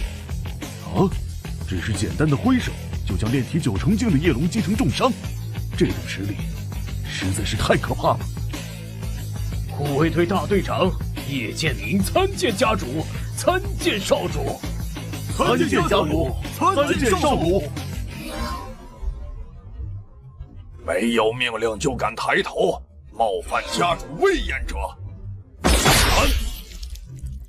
这可是炼体8重境界的高层，说杀就杀了。叶龙等人在我闭关之际，谋划陷害叶家少主叶凡，现已查明，首犯判处族法死刑，其他从犯全都关押家族水牢10年。叶家待不下去了，我们父子得赶快离开密室，逃到其他省去，隐秘起来。哼，想逃？轮回因果，我不管你和其他人的纠纷，但是你最不该做的，就是对我和叶妹动手。动手的后果就是付出性命的代价。今后叶家，我说了算。原叶家高层事件到此结束，其他人虽然我叶凡不追究，但是若有任何作祟的念头，杀无赦。我叶家本拥有本市最大的炼器行业，是米市最强炼器大家。我接下来要挑选的10名族人，将在3天后举办的炼器大会中选出前5位，同时还举办家族内的比武，将选出武斗前5名。能否补上叶家高层的空缺，凡凭本事。3天后，将在祭祀大厅举办此次炼器大会和武斗大会。好啊，小凡，做得不错，叶家由你掌握，我甚是放心。接下来我将闭死关，尝试突破筑基期。爷爷，家族的事情我解决了，但是你我之间的事还没说清楚呢。什么？你还要把我关起来啊？哼，关起来倒不至于，只是希望你能答应我一件事情。您老的思想才是这些年叶家无法壮大的原因。封建已经不是现在的时代主题了。我希望您能不动用修为，在普通社会中看一看、逛一逛，看看现在的社会是怎样的。爷爷知道了。凡哥，在5天后的西华省省会西华市中，将举办一场通天拍卖行的拍卖会。这次拍卖会中将会出现灵石，数量会比以往的还要多。有这好事？但根据交易规则，这种档次的交易会更多是用灵物交换，或者是丹药法宝等。凡哥，需不需要我为你准备一些灵物？不用，我早有准备。先前在明老身上搜到的奇珍异宝东西，全都放到了莫幽的储蓄袋中，里面的丰富战利品足够我买下灵石了。1品巅峰法宝金光甲，2品护身符3枚，2品修行丹药气海丹1枚，2品补气丹3枚，1品修炼丹药5枚，1品补气丹药10枚。炼制气海丹所需要的丹药，居然有整整5副。那么这颗7成半药力的气海丹便可以拿去交易了。莫幽准备这么多灵药，是打算找人炼制气海丹吗？这些丹药全都是出自一人之手，看来幽鬼宗有一位实力不错的炼丹师。待我日后杀入幽鬼宗，定要让此人为我所用。现在先利用叶家地火制丹药。家主大人好。这地火正是叶家的立足之本，更是借助这处火源招纳了许多的炼器师，组成了偌大的炼器团队。但叶龙的贪心导致了大量炼器师的流失，所以我才会打算从炼器大会中选出优秀炼器师，让他们精炼法宝，用法宝换灵物。哼，不错，品质很好。不知这地火内是否还藏着什么好东西？先用灵石探测一下吧。这是地火炎莲的气息，没能想到叶家竟然还有这等宝贝。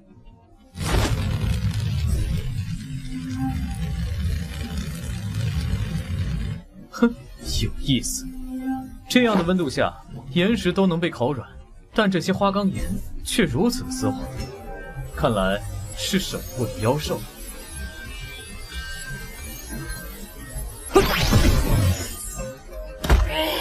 原来是岩浆灵蛙呀！岩浆灵蛙与其他蛙类妖物不同，它们与生俱来蕴含着一丝火蛟龙的血脉，所以能把岩浆当作水池一样，在里面畅谈无阻。筑基期的岩浆灵蛙身上必定含有妖核，而妖核就和灵石的作用大致相同，也可以作为一门药材来炼制丹药。妖核和地火炎莲就收下了。星辉击！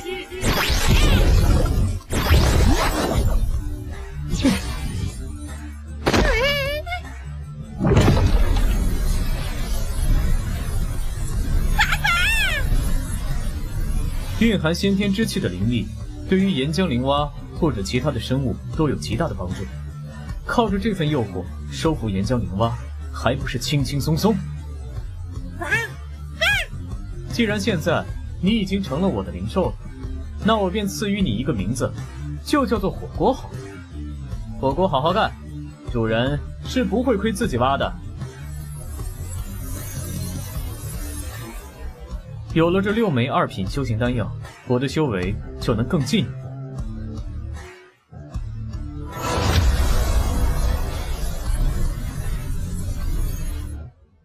家主，现护卫队已经组织好炼器大会和武斗大会，以及外宾们正在等家主您前去祭祀广场。啊，家主肩膀上那是？拜见家主！叶凡在此感谢各位到来的来宾，也感谢能够相信我的族人。闲话少说，炼器大会和武斗大会现在开始。炼器大会将在炼器堂举行，1轮决出胜负，按照炼制出的法宝派出前5名。武斗大会将在祭祀广场上举办，强者更多。报名的100多名武者中将会选出最强的前5名。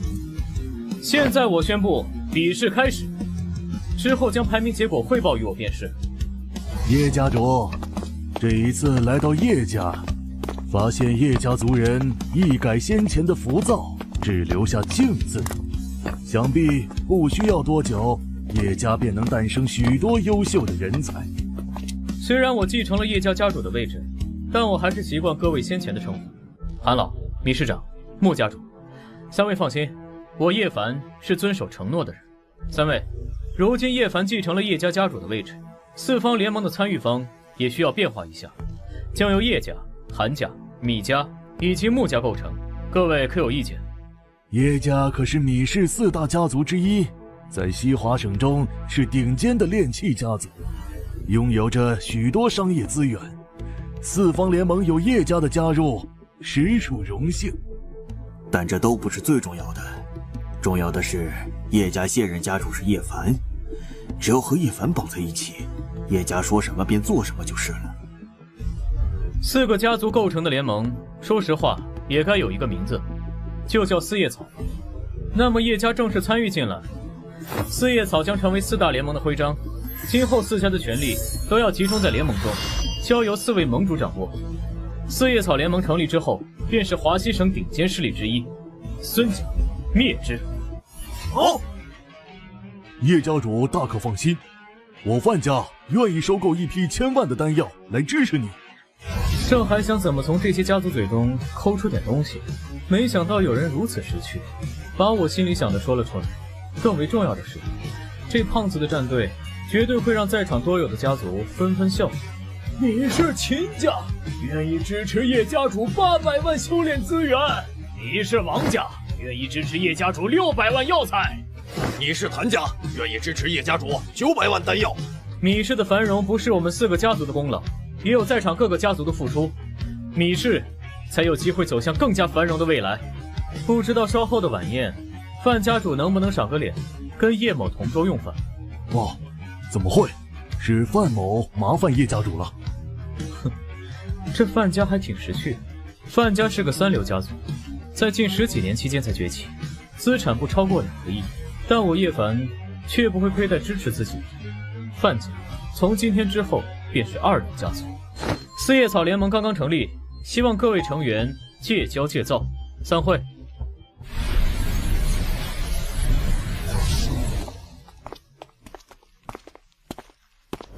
报家主，米氏传来叶凡和穆家的消息。什么消息？家主，这是我们安排在米氏的眼线传来的消息。就在2个小时前，叶凡成了一家联合米氏、韩家、米家、穆家以及叶家的四叶草联盟，然后在众目睽睽之下宣布向我们孙家宣战。叶凡这毛小子究竟想要做什么？既然叶凡迫不及待想要找死，那我们便送他们上路。瑞星，你派人去东海省找回你的哥哥，让他即日回西华来。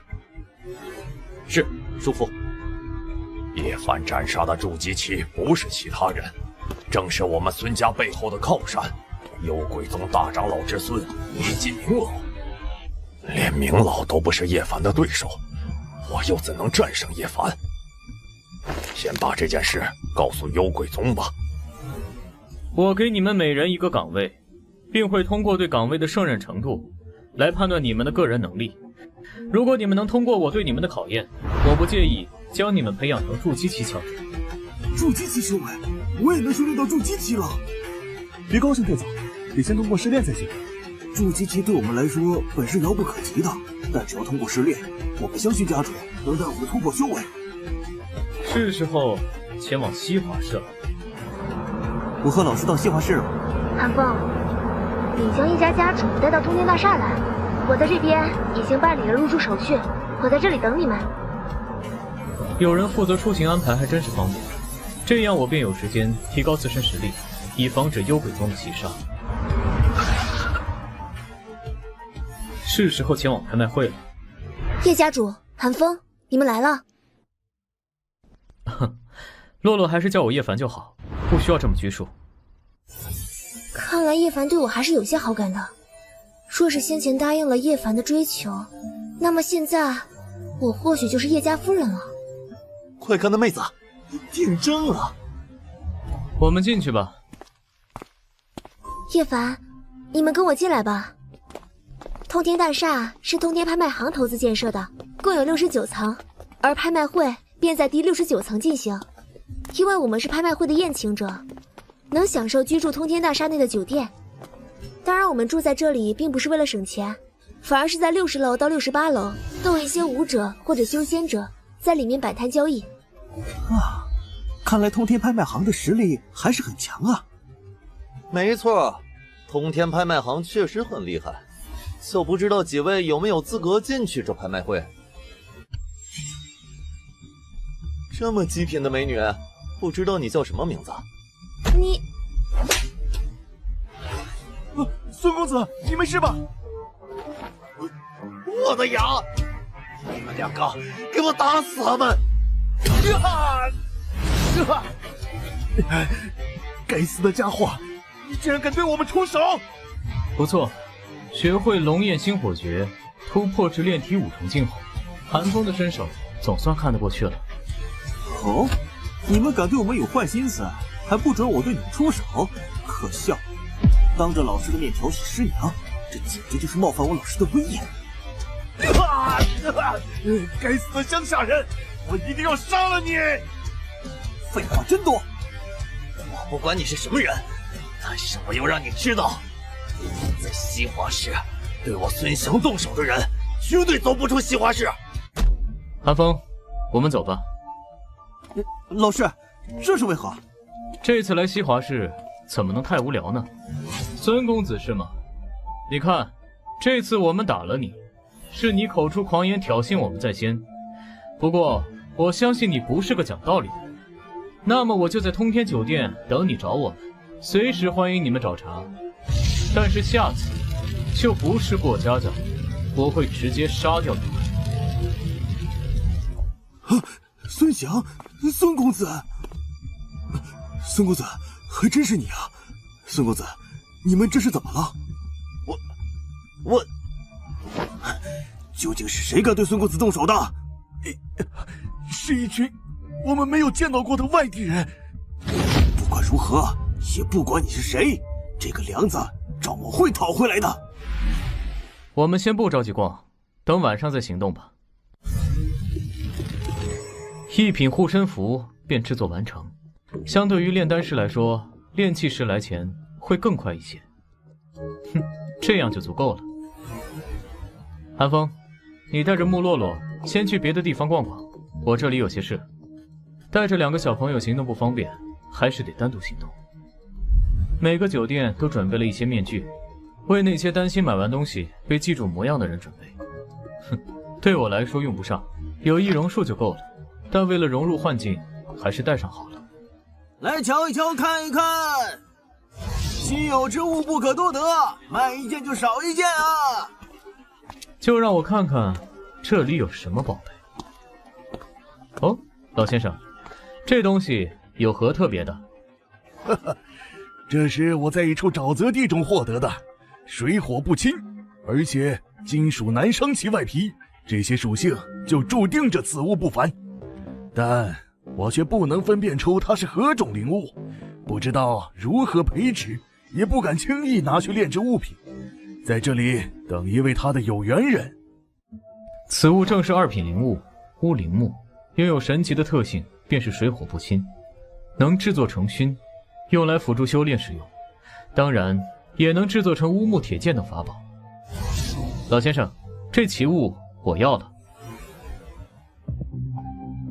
这珍珠明眼人都能看出它的不凡之处，只不过它激发了避水的效果，大多数人却不知道这个珍珠还能制成聚灵珠。当然，这跟地球处于末法时代有很大的关系，所以很多制造工艺、很多灵物的点子都消失殆尽。聚灵珠炼制成功，有了这颗聚灵珠，灵草原将会有质的变化。当灵泉的产量上去了，种植的灵药、灵树等等灵物都会加快生长速度，生长周期都会减短许多。可是源源不断的灵彩，今天就先到这儿吧，明天的拍卖会才是大场。在前段时间，我已经掌握了不入品级的丹药炼制。现如今，在叶老师的指导下，我终于可以成功炼制出6成药力的一品丹药，等我炼制出更好接的丹药，一定第一个笑叫老师。谁？是我，我想向您请教一下关于阵法方面的知识。我刚刚入手了一批炼制阵旗的灵物。我早就听闻穆家在阵法方面也有一定的造诣，这和你们穆家的血脉有一定的关系。这双角灵木阵是双角灵木术的演变，十分适合你。一个阵法师修炼到属性相克的阵法师，便踏入了3品阵法师。若是阵法师本身是筑基期，但拥有3品阵法师的实力，那便拥有对抗金丹期高手的实力。这是炼技师和炼丹师难以做到的，只有阵法师可以凭借阵法的奥妙去对抗敌人。这套炼制灵阵的功法也交给你，定能帮你在阵法师道路上更进一步。叶凡，谢谢你。要不是身在酒店，我真想立刻炼阵，然后好好的体验一番双角灵木阵的奥妙。虽然阵法师是厉害，但起码都要有炼体中期的实力，才能操控得了阵旗。穆洛洛不过是炼体3重的实力，就算炼制成功，也没有足够的灵力去操纵。若是穆洛洛不服用修行丹药的话，想要突破还得等上几个月的时间，还是先不打击他了，还是先让他回去好好研究炼制阵旗的方法，等他看到最后就明白了。老师，我让服务员送了些早餐过来。进来吧。这显然是看到如何炼制阵旗的高潮后，突然发现没有炼体中期便不能操控阵旗的反应。穆洛洛不会是做了我的师母吧？这两人之间肯定发生过什么。想太多对你没好处，赶紧吃早餐，然后准备参加拍卖会。喂，你也是，赶紧吃早餐，不要耽误了正事。哇！欢迎你的到来。这里的气血好浓厚啊！显然是有强者在开始拍卖会前释放自己的威压，告诉其他人这里有筑基期大佬。那是筑基期的武者，此人是筑基期修仙者。哇，果然是手绘，这一场拍卖会便出现了7、8个筑基期修士，要是换作在米市，几年都难以见到一个筑基期修士。是啊，如果我们米市能有西华市这么多资源的话，想必米市也会很快的崛起。好了，拍卖会开始了。欢迎各位来到通天拍卖行西华省拍卖会，很高兴在这里见到大家。闲话少说，我们直奔主题。此次拍卖会将有28件物品参与拍卖，其中不乏有法宝、丹药、灵材。拍卖的规则是价高者得，当然也有物品要求以物换物，所以参与拍卖会的各位朋友注意拍卖要求。接下来，第一件拍卖品，天险弩。众贵宾请看，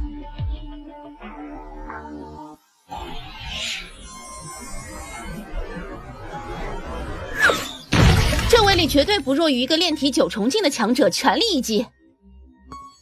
天险弩，一品巅峰法宝，每次射击都拥有炼体9重境强者全力一击的威力，要求修炼丹药交换，起拍价7成药力的一品巅峰丹药5枚起。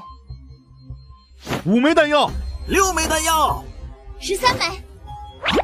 花费了13枚一品巅峰修炼丹药，这日换作纸币的话，大概是1亿3千万。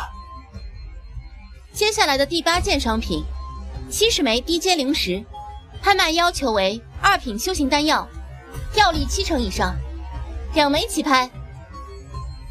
4枚。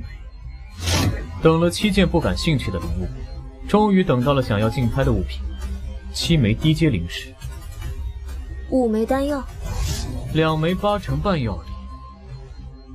用8成药力以上的丹药去交易灵石？啊，市面上8成以上丹药极其的稀少，比灵石还要少很多。1枚8成半药力可以兑换2枚7成半药力的丹药。叶凡先生，这是您拍下的70枚灵石。这里是2枚8成半药力的丹药。这是近期才炼制的丹药，而不是从哪个遗迹中挖掘出来的。这便意味着，眼前之人是一名出色的炼丹师，而且是一名能够炼制2品丹药的杰出炼丹师。这种人物绝对值得自己深交。在下通天拍卖行的张伟。通天拍卖行的人竟然会主动认识参会者。拍卖会结束后再联系张伟兄。那么张某先告辞了，拍卖会还等着我们这边交易完成后继续。接下来是我们本场的压轴物品——天玄精金。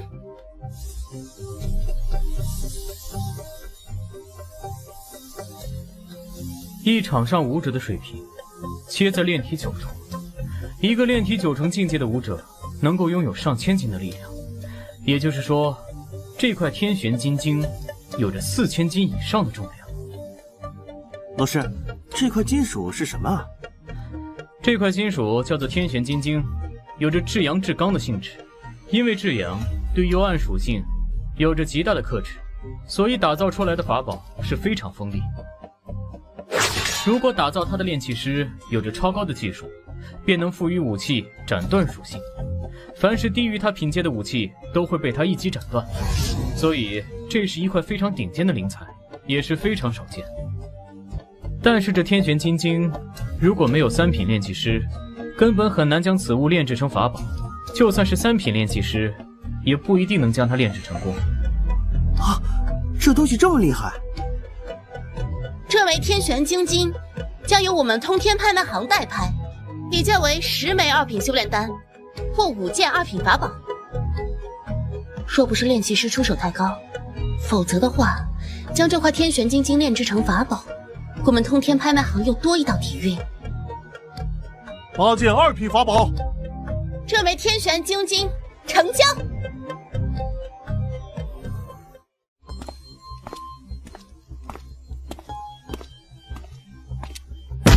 敢！老师，我们这是遇到打劫了吗？哼，这小子欠抽啊！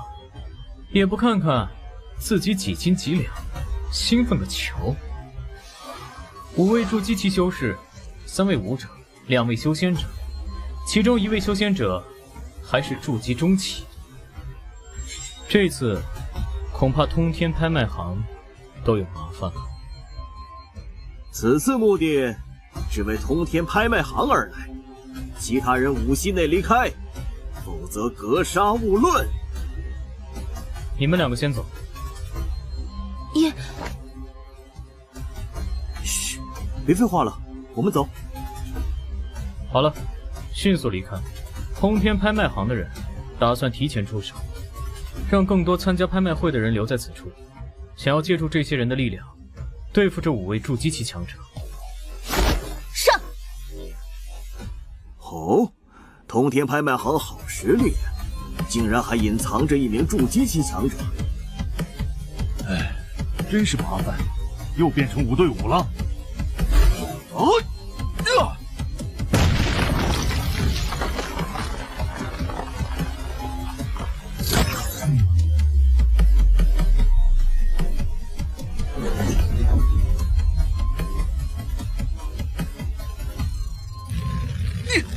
可恶！给我灭！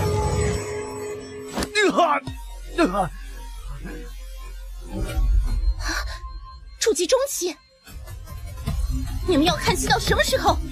如果我们输了，你觉得你们还能活下去吗？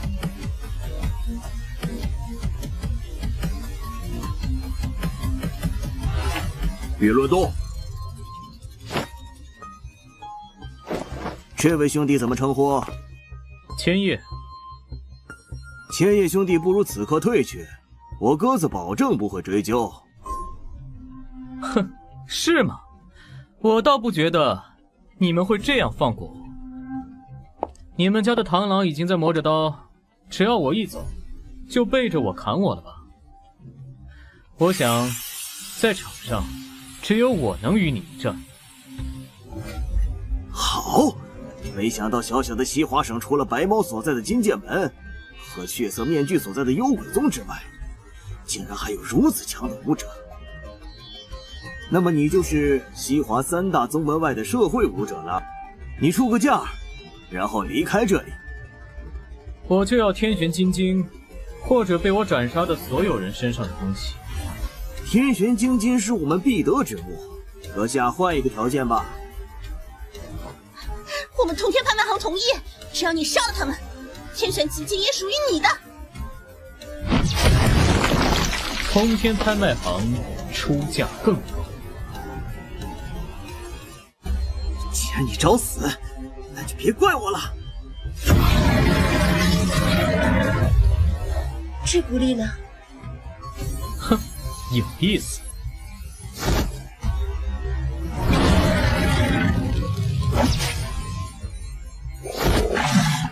授权。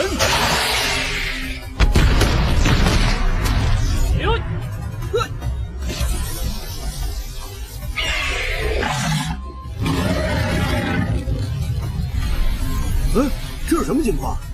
灯光表演？叶凡和鸽子面具的交锋，势必会引起政府在新华社驻扎的高手注意。一省高手，绝对不会比那鸽子面具弱。东方雪，是不是很好奇筑基后期的王震为什么现在还没有出现？看来你们把王震大人给引走了。要在市区搞大动作，当然要把他引走，否则我们这些人都不够他一个人杀的。废话少说，没有王震大人，我们也能够杀了你。我的商品，别管了，保住小命要紧，快逃！该死的家伙，再这么下去，在西行山脉布的局，很快会被王震察知是调虎离山计。那么以筑基后期强者的实力，不出半个钟便能赶回西华市。既然你找死，那就别怪我了。这句话你已经说过一次了。杀！哼，有意思。千叶圣火被这灵火吸引，看来他饿了。送上门来的燃料，我都笑纳了。青蛟龙爪！我操，脚臭味儿！这东西我才不吸！谁敢这样称呼我的绝技？来圣拳！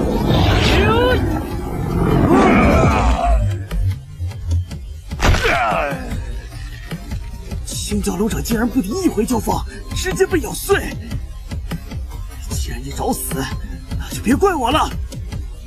重复的话就别多说了，你这家伙就没有其他台词吗？既然你出场的戏份也用完了，是该结束了。青蛟血脉燃烧，青蛟龙爪！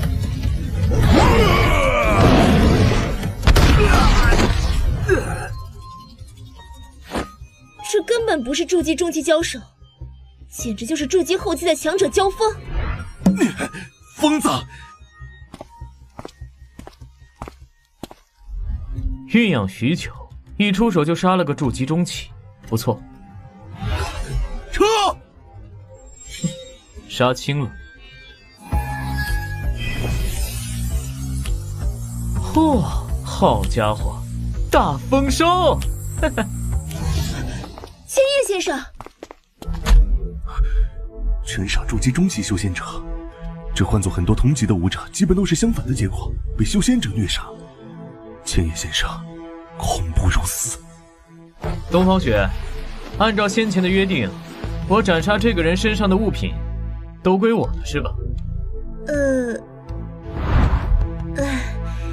这些自然是千叶先生你的战利品，包括天玄金晶。千叶先生，今天多亏有你在，东方不知道该如何表达感谢之情，不如到寒舍喝上茶水一杯，以表感恩之情。这不是耽误我数钱吗？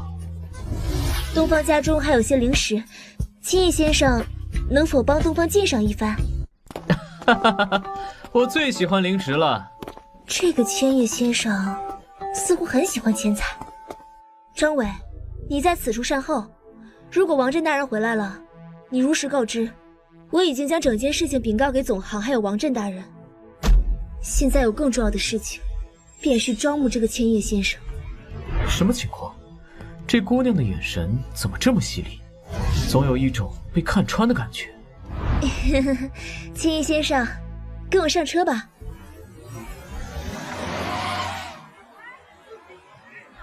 这些家伙竟敢在市区里动手，这次恐怕会上百无辜群众丧命或重伤。别让我知道是谁，否则天涯海角我都要杀光他们。修炼之人的实力对于普通人来说是一种无法体味的强大，也是一种灾难。若是修炼之人做坏事，危害非常大。这也是为何每一座城市都有官方派遣镇守的强者的原因。这次官方会怎么解释这次事件？天然气爆炸似乎是通天拍卖行和官方高层双方的意识达成统一，唯有天然气爆炸能较好的掩饰过去。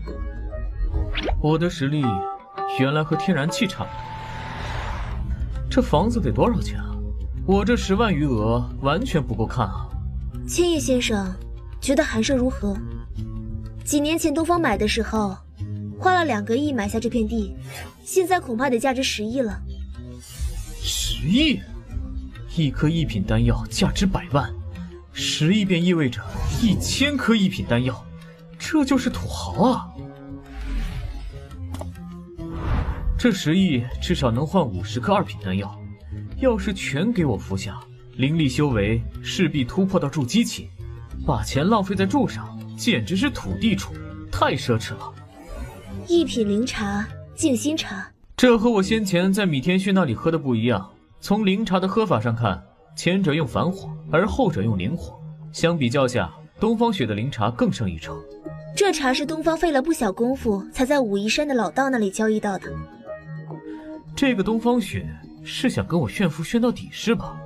看得出东方姑娘家境不错，人也漂亮，千某远远是比不上啊。千叶先生不要灰心，东方这边有个不错的工作想要介绍给你。现在通天拍卖行在西华省中没有筑基后期的存在，甚至是筑基中期的战力都没有，所以东方想要邀请千叶先生加入通天拍卖行，担任客卿一职。担任客卿一职不是不可以，但我并不能驻扎在通天拍卖行中。如果通天拍卖行能接受这一点的话，我们再往下谈。这一点我做主，通天拍卖行可以答应千叶先生，并不需要长时间驻守在拍卖行中，只有举行拍卖会和另外一些重要事情的时候，才会让千叶先生出面。另外，西华省分会开出的聘金是每月10株2品灵药，外加1000万现金。既然东方姑娘那么看得起千叶，那么千叶就接下了。这是第1个月的报酬，至于合同就不需要了。我相信千叶先生是个遵守诺言的人。这上面有我的电话，以后有事就打这个电话找我，尽量提前几日给我留信。如果找不到我的话，捏碎这枚玉简，我会以最快的速度到你身边。当然，这是用来救命的，不要弄丢了。至于我的实力，与筑基后期一战，未尝不可。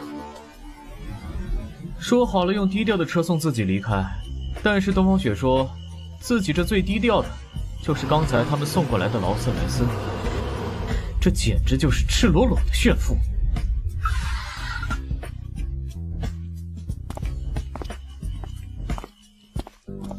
好累，与筑基中期战斗消耗太多体力了，也许是我还没到金丹期的原因吧。慕容羽还没睡吗？这个点儿应该不会是快递员或者平时送菜的阿姨吧？杨帆，杨帆，你回来了。我回来了。给，刚刚从西华市办完事情，然后赶回来的路上买的。赶紧进来了。大晚上的还吃甜品的，可能就我一个人了。我的体重要是上去了，都得怪你。杨帆算是进到慕容羽的生活里了，虽然慕容羽对杨帆还是有一些不好意思，但毕竟相处时间短。不过现在慕容羽已经把杨帆当作好朋友对待了。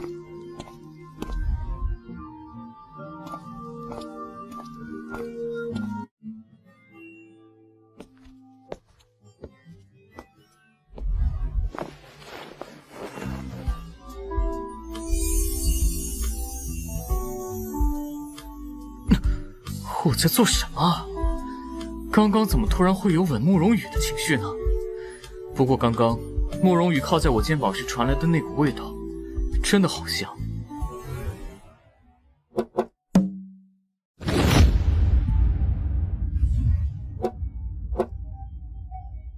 叶妹与慕容羽相好，两人如同亲姐妹一般，无话不说。叶妹来到自己的公寓，我要怎么解释自己杨帆的身份？杨帆，我去看一看是谁。啊，没事，让我来就好。慕容，你先吃饭哈。姐，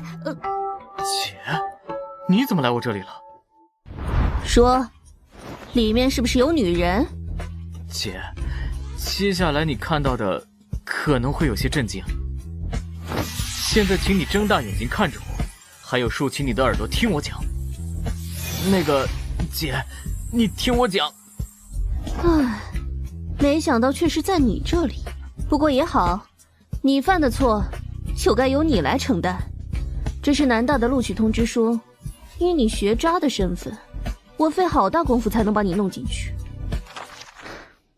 家族那边的事情我也知道了，虽然现在叶家你做主，但是你叶凡是我做主，家族的事情你就不用操心太多。知道了，姐，你先赶紧回去，被慕容羽看到了不好。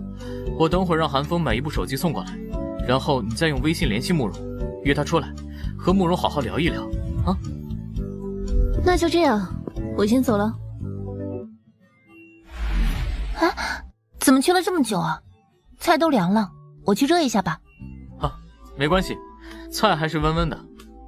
刚才是我的秘书，我让他去手机专卖店买一部手机，还有电话卡过来。另外还交代了一些事情，签了份文件。慢慢吃，别着急。天玄金晶、灵药、丹药、银行卡。灵药和丹药都是寻常的二品，仅仅5株二品灵药和4、5颗补灵气的丹药罢了。很显然，鸽子面具将能提升实力的物品全部都消耗得一干二净。至于剩下的丹药都是补气的，还有一些没有炼制成丹药的灵药。这次战斗中得到的最大收获还是那枚天玄金晶。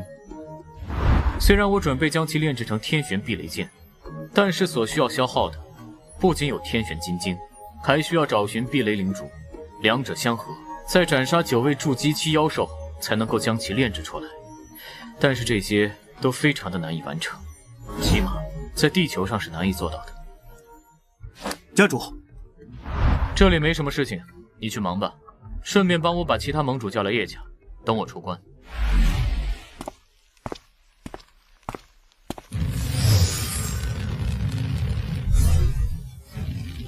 哇，主人！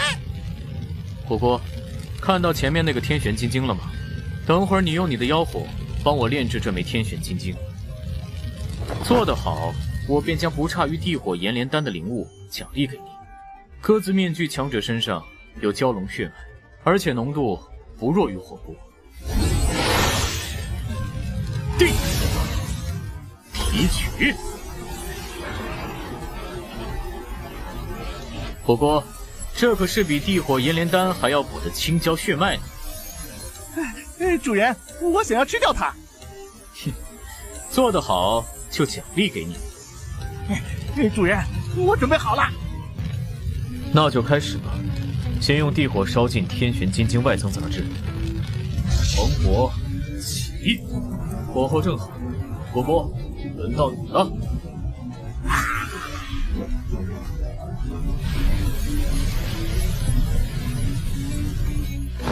千叶，助我炼化天玄金晶。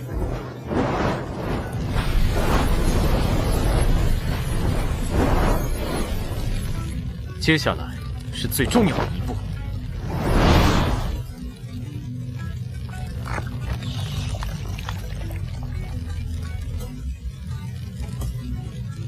以我现在的修为，使用千叶圣火太耗费精力了。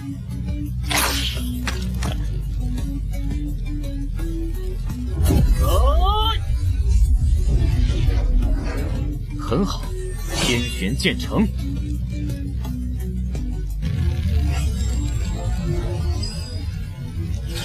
火锅干得漂亮！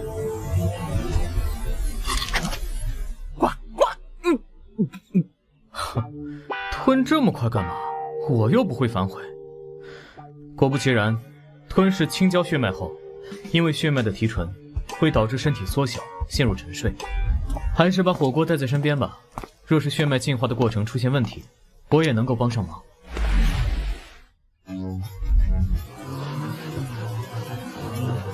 叶妹应该花了很大的功夫才帮我搞进 MBA 班，但东海省非来不可。要知道，西华省大部分资源都来自于东海省，所以在这里更有机会得到能让我提升修为的礼物。盟主，我们到了。我靠，劳斯莱斯还是3辆，还是东海有钱呀！劳斯莱斯满大街都是，像我那小山城开个宝马都非常牛了。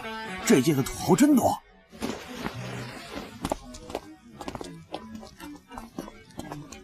这位同学，南大3号楼怎么去啊？进学校大门直走，到1号教学楼后左转直走就能看到一个圆形教学楼，那个就是3号楼。对了，3号楼不是 MBA 学生的报到点吗？那个男生去3号楼的话，他是报了 MBA 硕士班，但是看上去那个男生并不大才对啊。好厉害！南大的 MBA 在报名都卡得非常严。听说得在具有影响力的公司担任中层以上的职务才能报名。那个男生这么厉害，早知道刚才就应该搭话，日后说不定有业务往来。3号楼就是这了吧？走吧，我们上去看一下。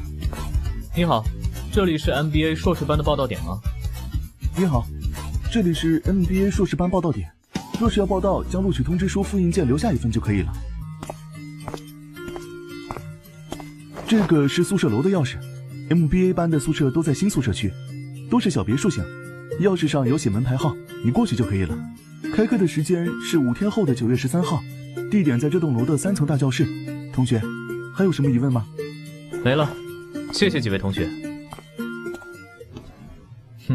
不错，空间挺大，就是有点脏。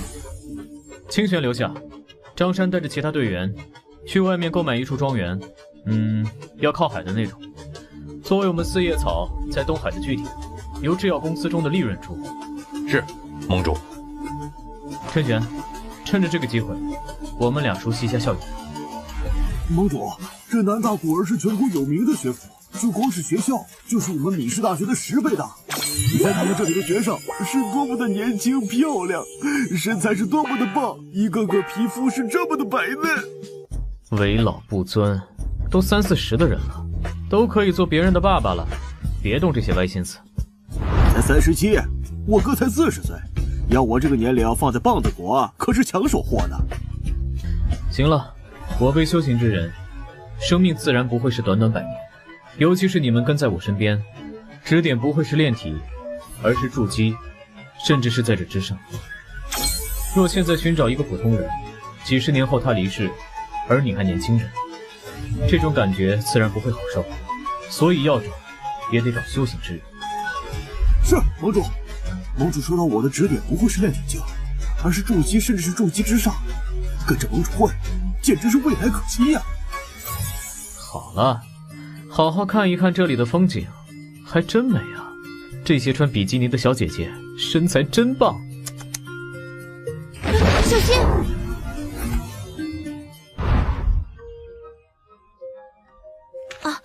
对不起，同学，我不是有意的。哦，没事。谢谢啦。我叫周佳，你是今年的新生吧？在哪个系的呀？是不是练过排球啊？我……没关系，这些都不重要。师弟有女朋友吗？现在的女生都这么直接了吗？我叫叶凡，是硕士班的，你应该叫我学长。学长好厉害啊！这位就是接触周家扣球的男生，哇，好帅！明明是新生，竟然是学长。学长有女朋友了吗？这么帅应该不可能没有吧？要不要来排球社团呢？清玄，帮我解围。各位同学，现在时间不早了，我们也要回去。唉，还说自己是大叔型，备受小女孩欢迎，现在连理睬你的人都没有一个。各位同学，时间不早了，不如大家一起吃个饭吧。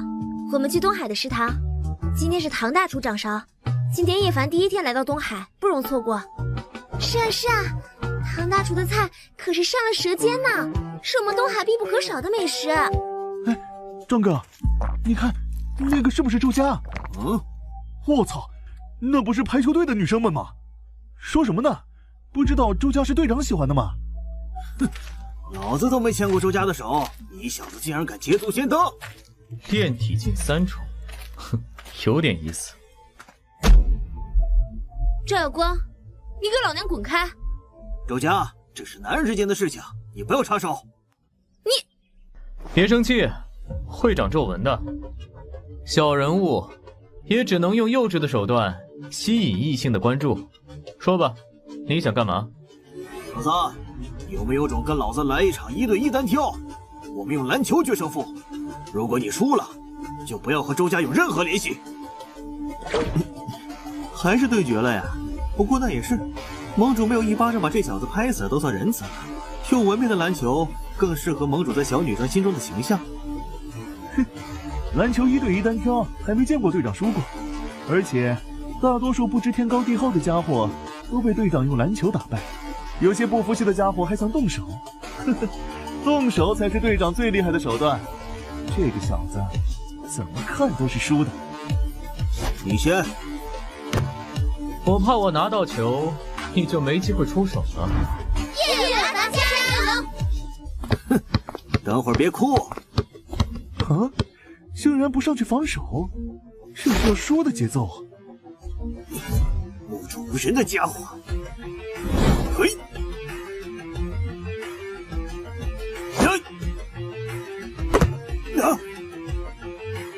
再给你一次机会，喏。等着！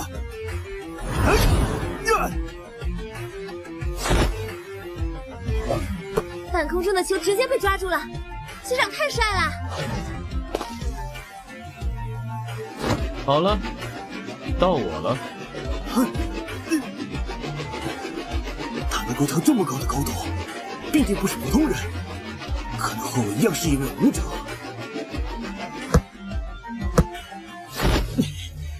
这样的话，我必须拿出武者的实力对付他。哼，就这？现在我是武者无疑，实力不会弱于自己，3分线起跳，这种打破常识的事情，唯有武者能做到。再来！比赛就是这样的结果，不管再来几次，都是如此。10球还没打完。还没赢，有意思。炼体3重境能拦在筑基中期吗？答案是，当然不能。比赛结束了，你输了。该死的家伙！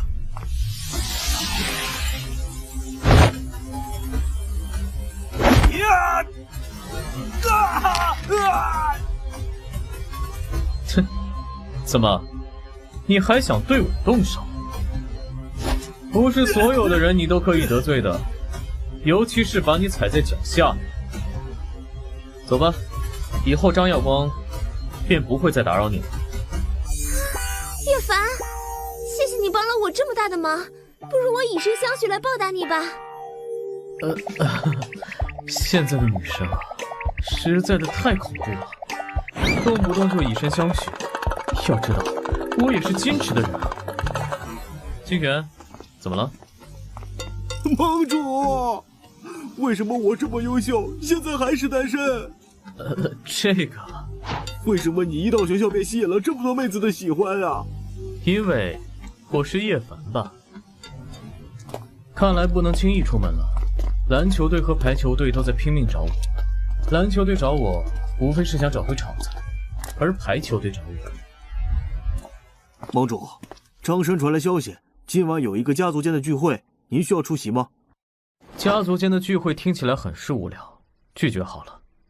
叶凡，你在哪里啊？你快出来！走，我们现在就走。我在校门口等你。难道每次出门都要变一张脸吗？这也太麻烦了。还是慕容羽好，成熟还有文静。这次出席的家族有东海三大家族之一的陈家举办的这次聚会，参加的家族大多是与陈家站在一条线上，或者是有一些利益往来的家族或者势力。东海陈家和米氏陈家有没有关联？属下已经查过，两者并没有任何联系。家主，叶凡的详细资料我已经查到。叶凡，男，20岁，在被家族驱逐后，不知道为何突然实力突飞猛进，和西华市的幽鬼宗交手，接连斩杀2名筑基期强者，幽鬼宗至今未有任何举动。紧接着统一了米氏4大势力，成立了四叶草联盟，现为盟主。不知道为何这次来到东海省，去到南大毒岩，此次参加聚会的目的暂不清楚。连斩2位筑基期，20岁呀！陈平，这样年轻还有如此实力的人，我们要怎么应对？结交。没错，首先我们并不是敌人，甚至未来还会有利益联系，更有成为盟友的机会。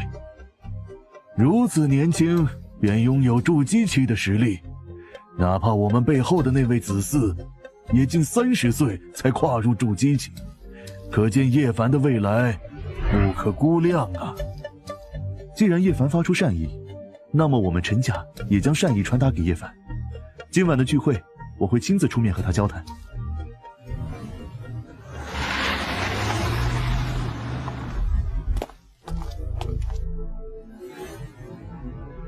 这位就是叶凡。陈平，东海陈家的代家主，已经被老家主钦定为下任接班人，在2个月后会正式接任家主一位，实力筑基期武者。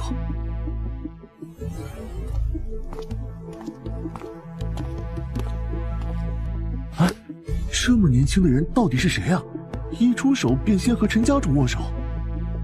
叶盟主，欢迎来到东海，来到我们陈家做客。陈家主客气了，这次来到东海，叶凡可还需要陈家主帮忙照顾一番。各位也一同落座吧。谢陈家主。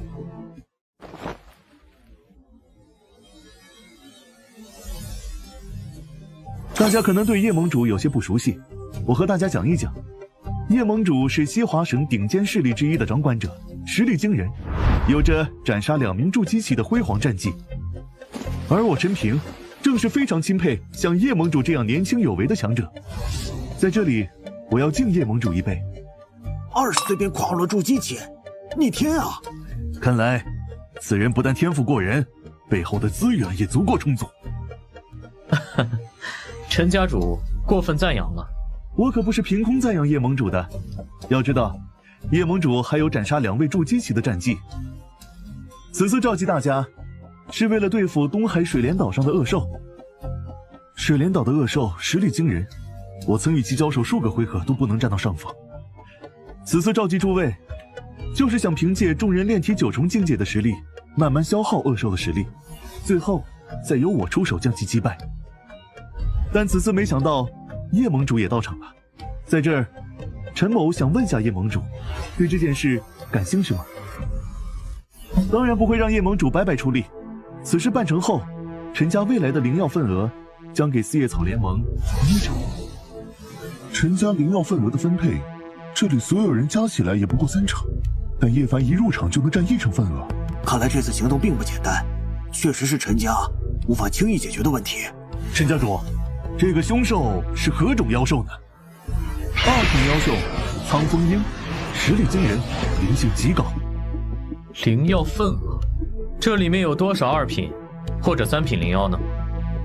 每1成灵药1年的份额大概价值100亿左右，其中有上百株2品灵药和10株3品灵药，其余大多数是1品。而我陈家的灵药在东海算是赫赫有名的，只要叶盟主帮了我这个忙，那么这1成灵药便是叶盟主的了。苍风鹰我可以出手对付，但我希望3品灵药陈家主能每年给我20株。当然，夜魔也不是白要好处，我能承诺，在你们拖住他的时候，能够将其击杀。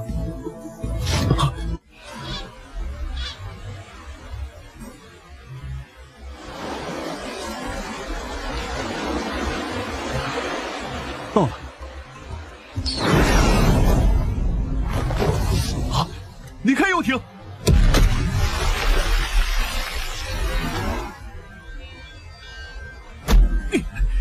该死的畜生！没想到苍风鹰竟然如此机智，竟然早就在此埋伏，第一次出手不伤人，反而是将游艇击毁。苍风鹰想要将我们全都留下。上岛！如果苍风鹰越过你的阻挡，对这些炼体九重镜出手的话，由我挡下来。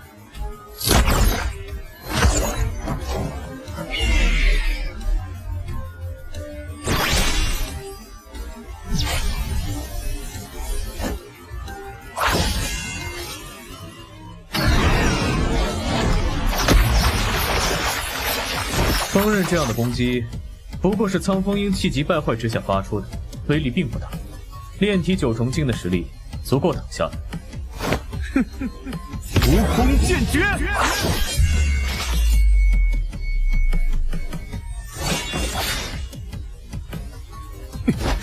这一剑诀用不了多少次，10次8次后灵力就会消耗殆尽。那斩金断铁的飞剑，竟在苍风鹰的爪子上，只是留下一道伤口。浮空剑诀！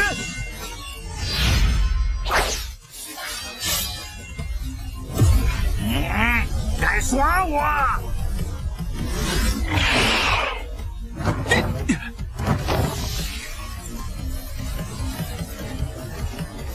雾气里面有很狂暴的力量，就像飓风一样。我和你自然能够躲避，但身后还有一群炼体九重镜。哼，也不知道你带着这群家伙是帮助还是累赘。强者间交战，弱者再如何多，也不过是炮灰。也罢，事先说好，就由我来诛杀苍风鹰。啊，具有灵性的法宝，难道说，这绝对是3品法宝？只有3品法宝才会有如此灵性，寻常的2品法宝不过是初显灵性，多了一些灵巧之处。但叶凡这个玉印，简直就要活了过来一样，能和叶凡交流一般。哼，没想到这畜生还能引动天地之气流，还有一手幻影的能力。若是放在古代的干旱地区，也是造福一方百姓神灵，可惜了。哼，来吧，让我看看实力如何。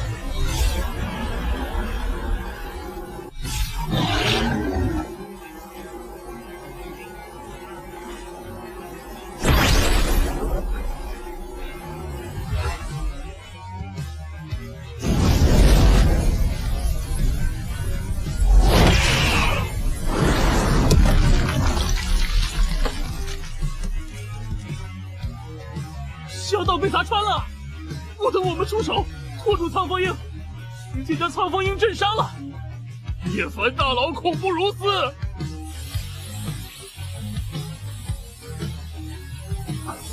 叶盟主的实力真令人折服。还有这拆解妖兽的技法，相比之前猎杀过不少强大妖兽了，太强了。叶凡不负所望，多谢叶盟主出手相助，陈平在这里谢过了。多谢叶盟主救命之恩。既然苍风鹰已经被我震杀了，我们也没必要留在此处了，不如返回东海。看来，我想把水帘岛改造成药园的事情，叶凡已经知道了。既然这次已经解决了苍风鹰，那么各位便待在原地，等待新的游艇过来接我们。都听从大人的安排。如此灵力丰沛的岛中，必定有一处核心是引起这种变化。若是没预料错的话，应该是灵脉让水帘岛拥有与其他岛屿不同的地方。灵石的探测范围不够，但这里绝对藏着好东西。陈家主，能否借叶凡一艘游艇？让人多准备一艘游艇，然后开到水帘岛。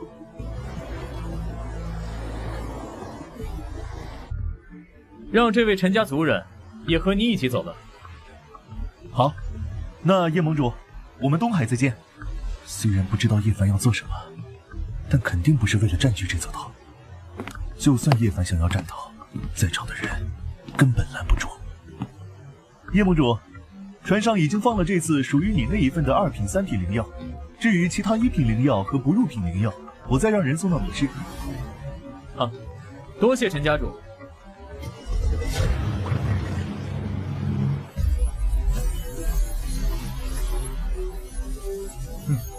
看来得下海继续探测了。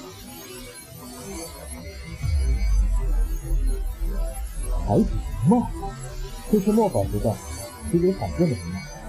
没想到，虽然距离东海省不过600-700里的距离，竟然有一条灵帽。高阶妖兽。哼，我就说嘛，这附近为什么没有其他鱼群？原来全被你们这些家伙吃掉了。这个数量。对目前的我来说比较棘手啊，等我突破到筑基期再来找你们麻烦。这里灵气丰富，正好助我突破筑基期。2品妖兽，人类离开我的地盘！滚！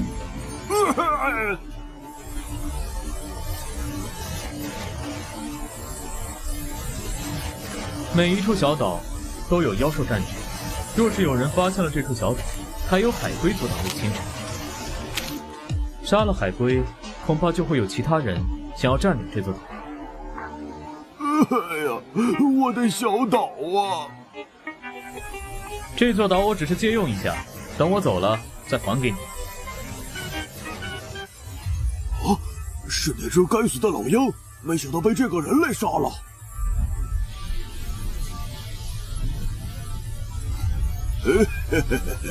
不过杀了也好，这只老鹰总是把粪便排泄到自己的身上，这个味道是……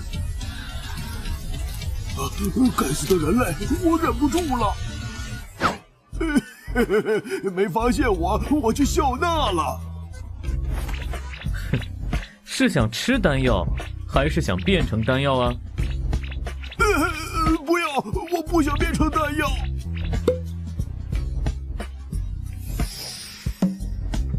想要丹药就拿妖兽来换，10只1品妖兽换1枚2品丹药。看来又能多炼几枚2品丹药了。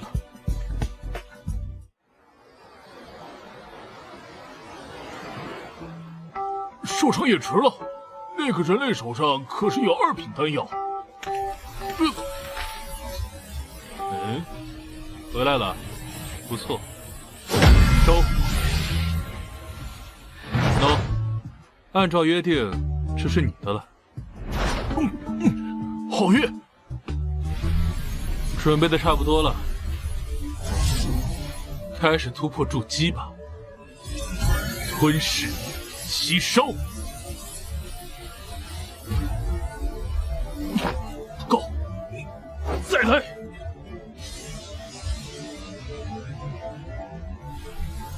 筑基期就有雷劫，来吧。雷霆对于我来说，简直就是再好不过的物品，能够将我身体中的杂质都排出，让肉身趋于更加纯粹。这人类疯了吧？仅仅9道雷劫就消散了，地球还真是到了末法时代了。很好，筑基期成，灵气的储蓄量已经达到了筑基期的极限。原始的先天之气比一般的灵气更加纯粹。现在的我可以筑基后期一战，但这些都是后话，眼下的利益才是最重要的。那处中品灵脉，想要将中品灵脉提取出来，必定会引起巨齿鲨的注意。偷偷摸摸的行动，最后还是会引起巨齿鲨的注意力。不如一开始就将他们杀光。刚才那个人类竟然引起了天劫劈他，雷击在他的身上连一丝伤害都没有，反而看到这个人类一脸舒服的样子。你这个家伙见识还是不错，可惜这片世界的灵气逐渐凋零。你愿不愿意跟着我修行？要是能跟着这么妖孽的大人物，自己也会变得妖孽。过几天会有人拿着这个玉简过来带你离开这里，舍不得吗？好吧，这处充斥着灵气的小岛，就这样放弃的确可惜。这是你的私人物品，我还不至于贪了这处分支。不借助外力飞行，是金丹期才能做到的。先天之气还真是厉害。终极魂脉来了！杀！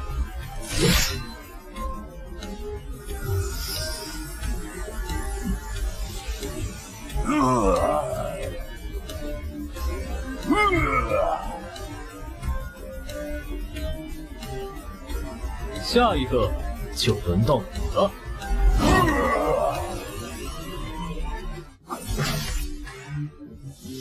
早知道是这种程度，就该先杀了你们，再突破主机。妖兽，血力剑齿！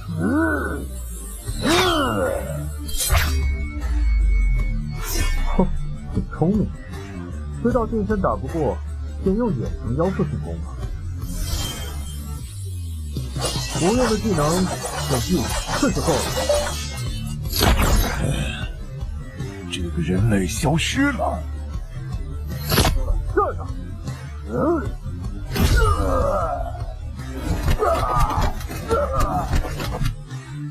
二品妖王竟然如此不耐受。现在的妖兽和人类一样，都失去了血脉中战斗的方法。早知道这些家伙这么弱，自己没突破到筑基期，都能用肉身打爆他们。不知道幽鬼宗的那个老家伙有没有掌握一些法术？如果有的话，应该会很难缠。我只想做个文质彬彬的修仙者，以后要克制自己打拳的欲望。不过，拳到肉真的很爽啊！既然巨齿鲨王已经被自己化成战力，那么现在便是洗洗灵珠的最好时间。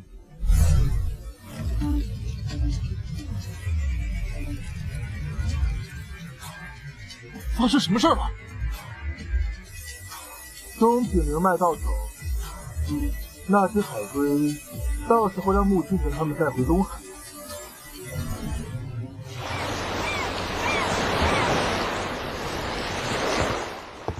房子看得怎么样？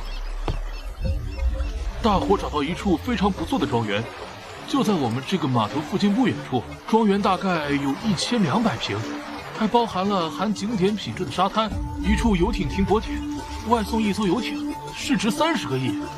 不过陈家出了面，卖家将价格降到了25亿。哼，这价格还好。我们先去看一下那处庄园吧。金致沙滩主要有18户，每一户的面积都相差不大，而且都靠海，分享着这片沙滩的资源。我们这次看的庄园是第9户，正好在沙滩的中间。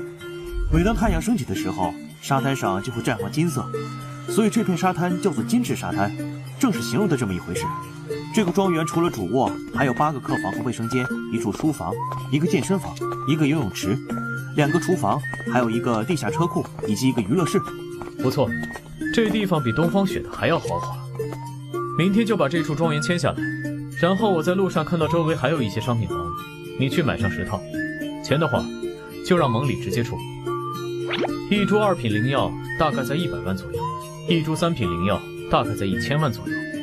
如此算来，陈家还有90多亿的尾款没给我，老子现在可算是有钱了。怎么了？忘记和您说了，今天早上10点有个见面会，是学院导师和这次 MBA 班里学员的见面会。盟主，你记得去参加呀。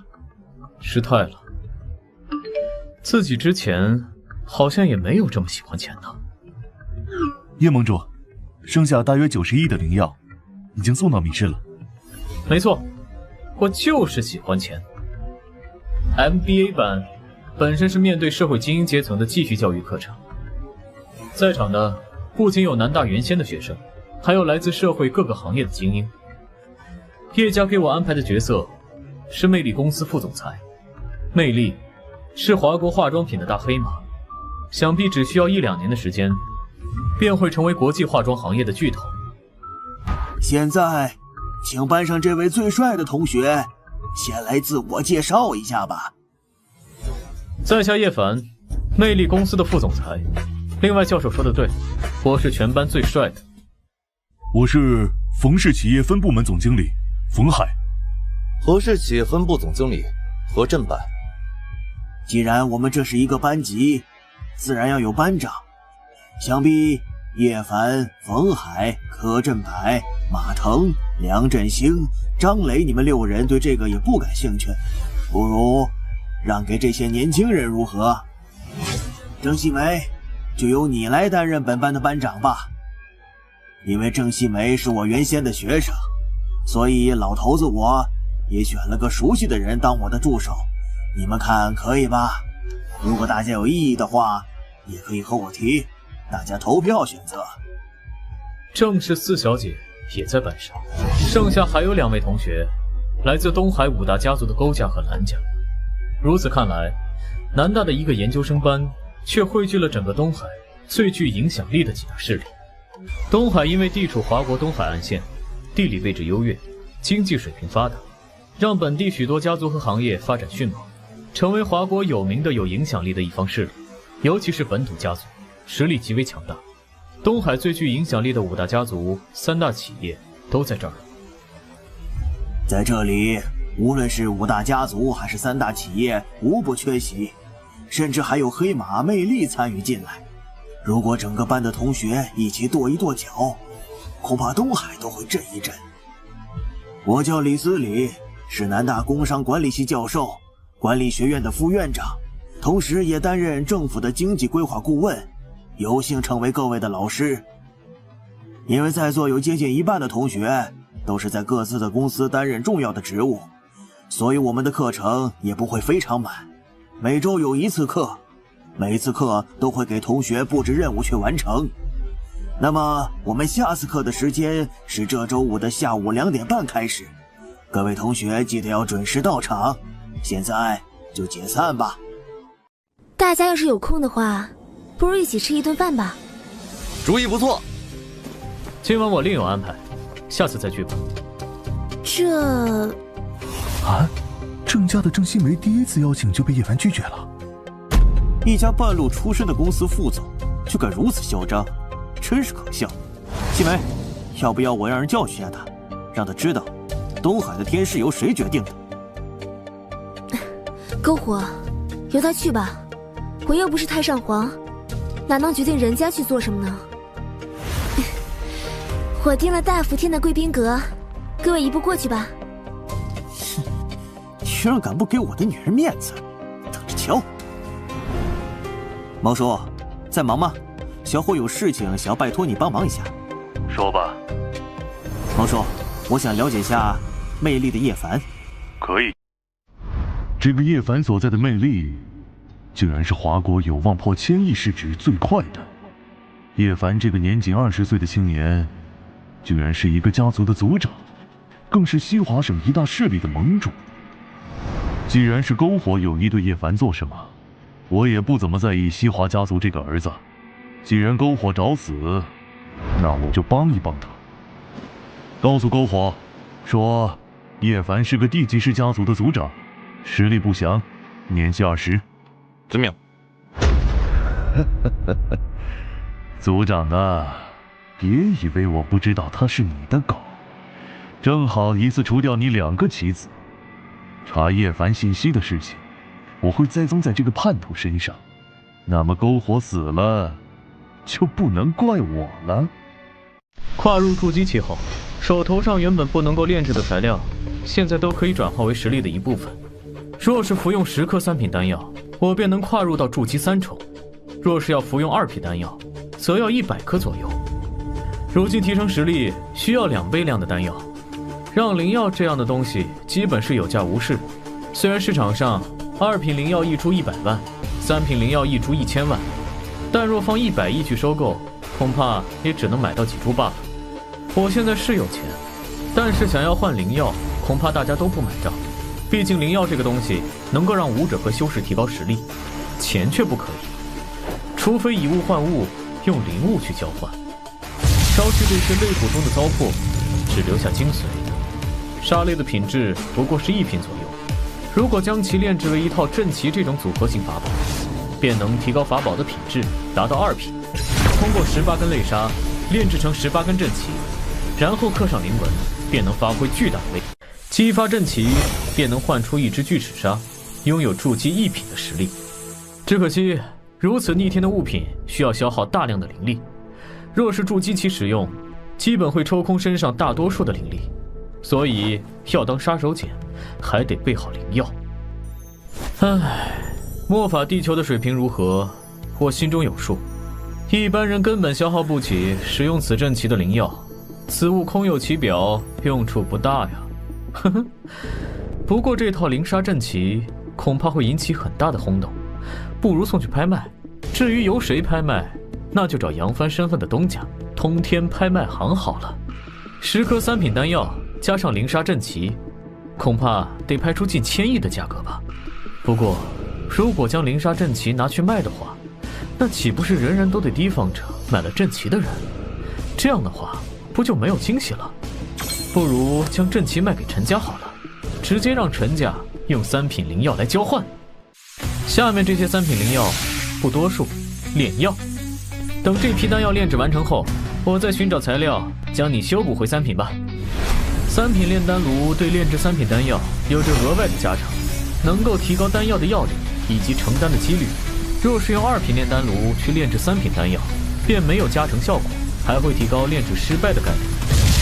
失败意味着投入到丹炉中的灵药全都报废，但是这些对我的影响并不大。曾经的经验和手上的千叶圣火是最大的保障，也是最强的底牌。10颗3品补气丹到手。是庄园那边的手续办好了吗？是的，盟主，庄园那边已经完成了交接，现在可以入住了。另外，我们在西华省得到一个消息，需要盟主注意，幽鬼宗的大长老发话，要对您动手。幽鬼宗的大长老啊，哼，这个老家伙还是忍不住对他出手了。既然如此，那我明天就回西华省，亲自去拜访一下幽鬼宗。难道说盟主突破了？现在的我对付筑基后期绰绰有余。太好了，我即刻告诉其他几位盟主这件事情。之前四叶草联盟对幽鬼宗这件事情还耿耿于怀，没想到竟然在短短几天时间里，盟主的实力便突破了。这对于四叶草来说，无疑是最为振奋的事情。接下来该联系陈平，把这灵杀阵旗卖出去了。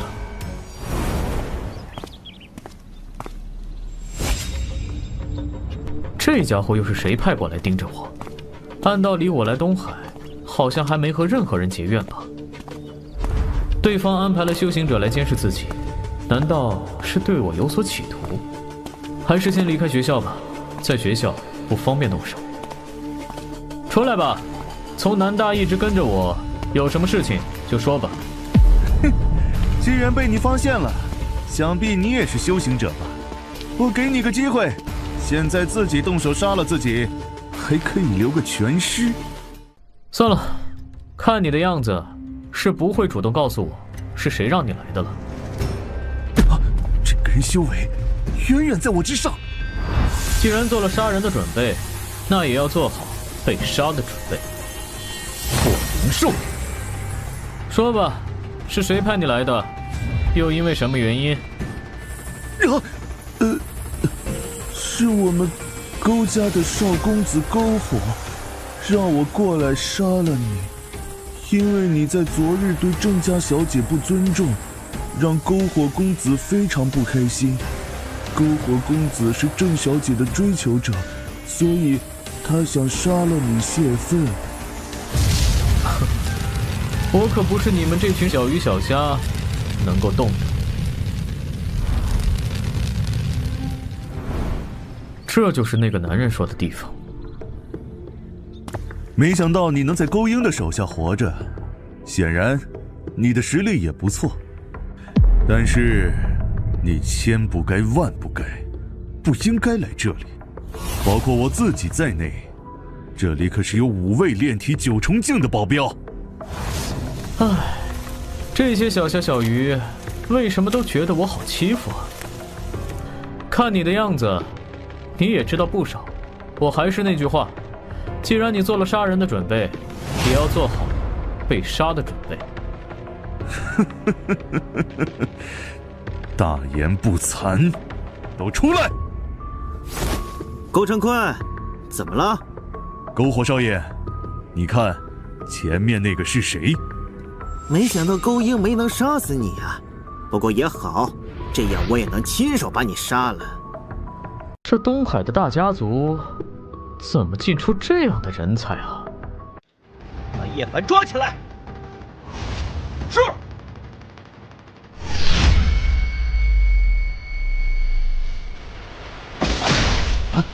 等会儿。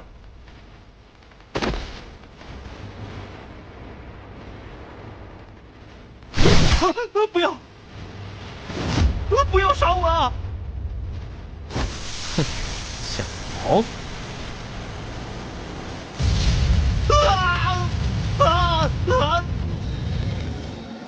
真不知道你有何勇气对我出手。啊！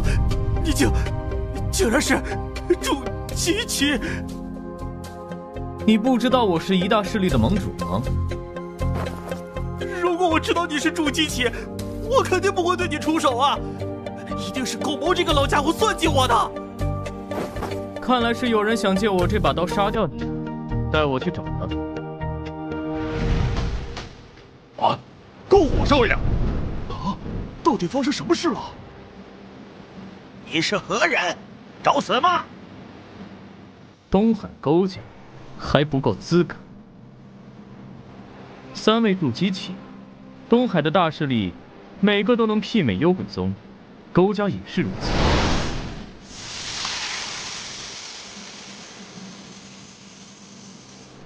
勾家有7位筑基期，其中筑基中期2人，筑基后期1人。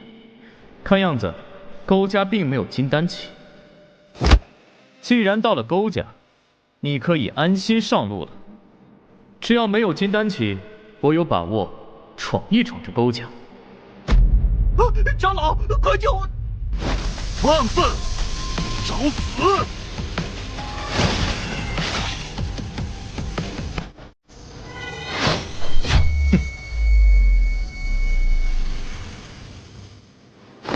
羸弱不堪！念你们不知道我是谁，我给你们个机会，我就不杀你们3人。去把勾谋叫出来，否则勾家今天会血流成河。勾谋，既然来了，就出来吧。大长老，哼，想必你就是勾谋了吧？没错。行了，既然你算计了篝火，算计了我，那你就得付出代价。这个代价是你的生命。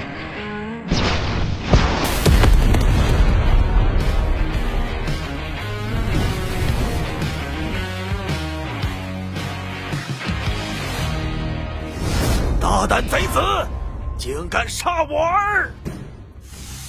就是你杀了我的儿子，老家主。如果你说的是勾谋的话，我想应该是的。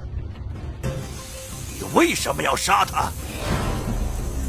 他算计了篝火，算计了我，对篝火隐瞒了我的实力，然后篝火找我动手，被我杀了。要知道，我的刀岂是勾盟能借得了的，那是要命的。放肆！小子，你找死！哼，是吗？什么？准备好了吗？什么？去死！来兽拳！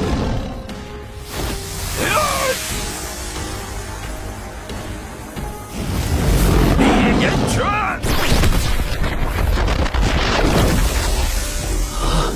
没想到这家伙的武技已经熟练到如此地步，这头虎兽已经具有灵性。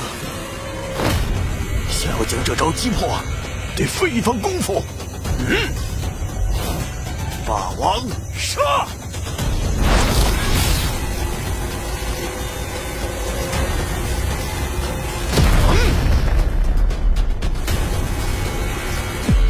接下来到你了。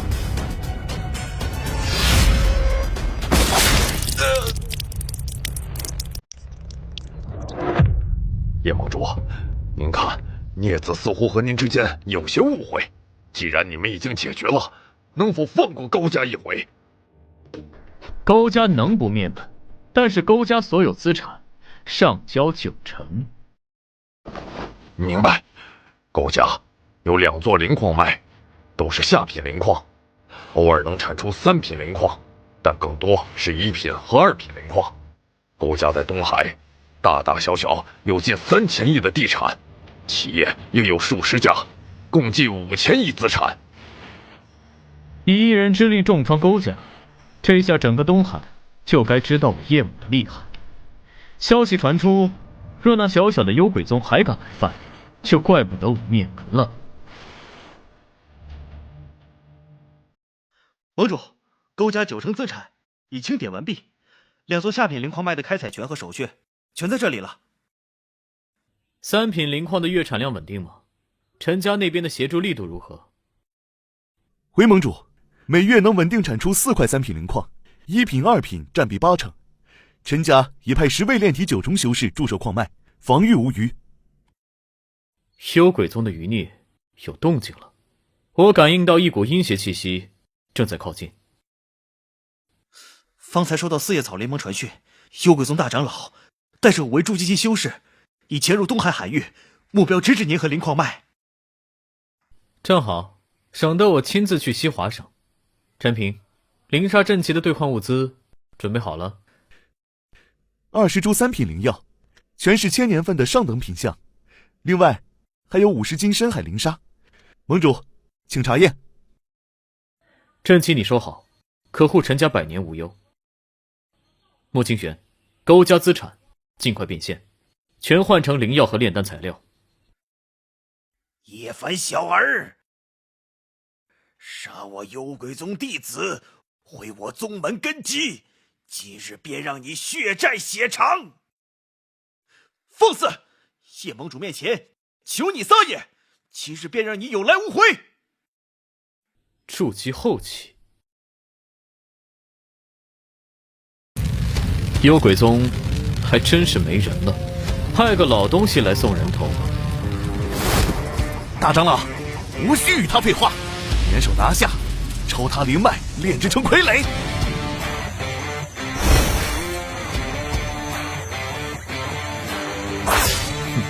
一起上吧，我赶时间突破筑基3重。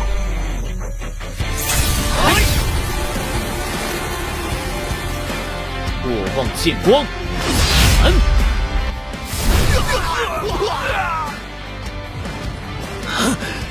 幽鬼噬魂阵，万鬼齐鸣，弑杀！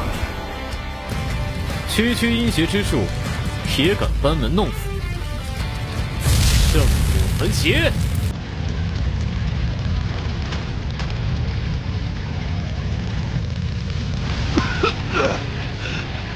不可能，你的火焰怎么能克制我宗秘术？千叶圣火专焚阴邪，你不知道吗？我就算自爆，也要拉你一起陪葬！自爆，在我面前没资格。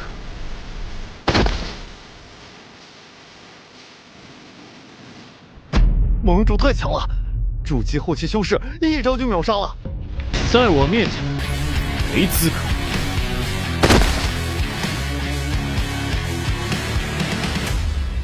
盟主太强了，筑基后期修士一招就秒杀了。清理现场，搜捕幽鬼宗余孽，一个都别放过。另外，安排人接管灵矿脉开采。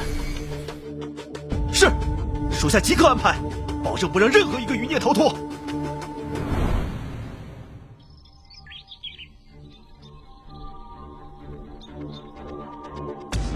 有了这些灵药，足够我冲击筑基3重了。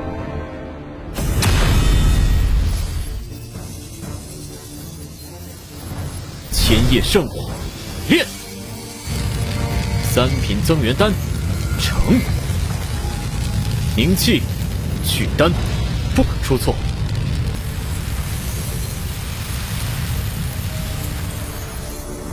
30颗3品增元丹，足够了。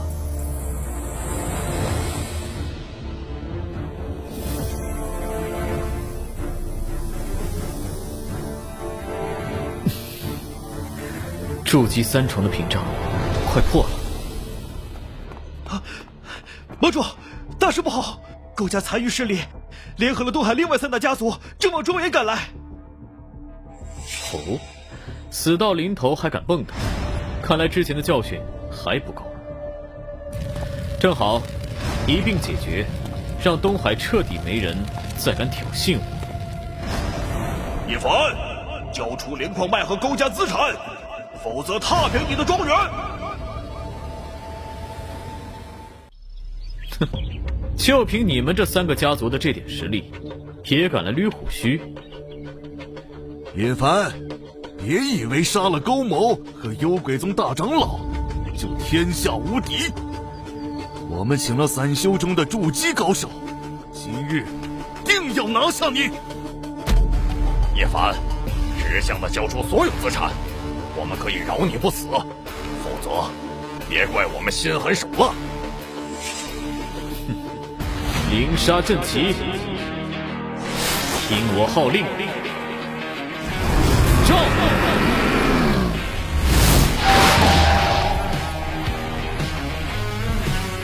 那是什么？好可怕的气息！不过是法宝虚影，破了它！烈焰掌！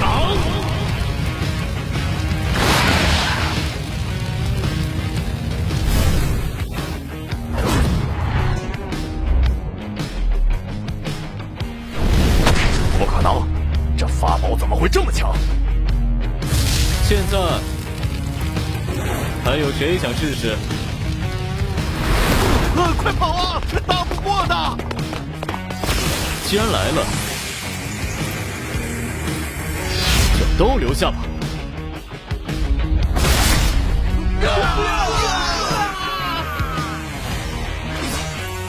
叶帮主饶命！我们是被勾家残余蛊惑的，一时糊涂啊！敢对我出手，就要有死的觉悟。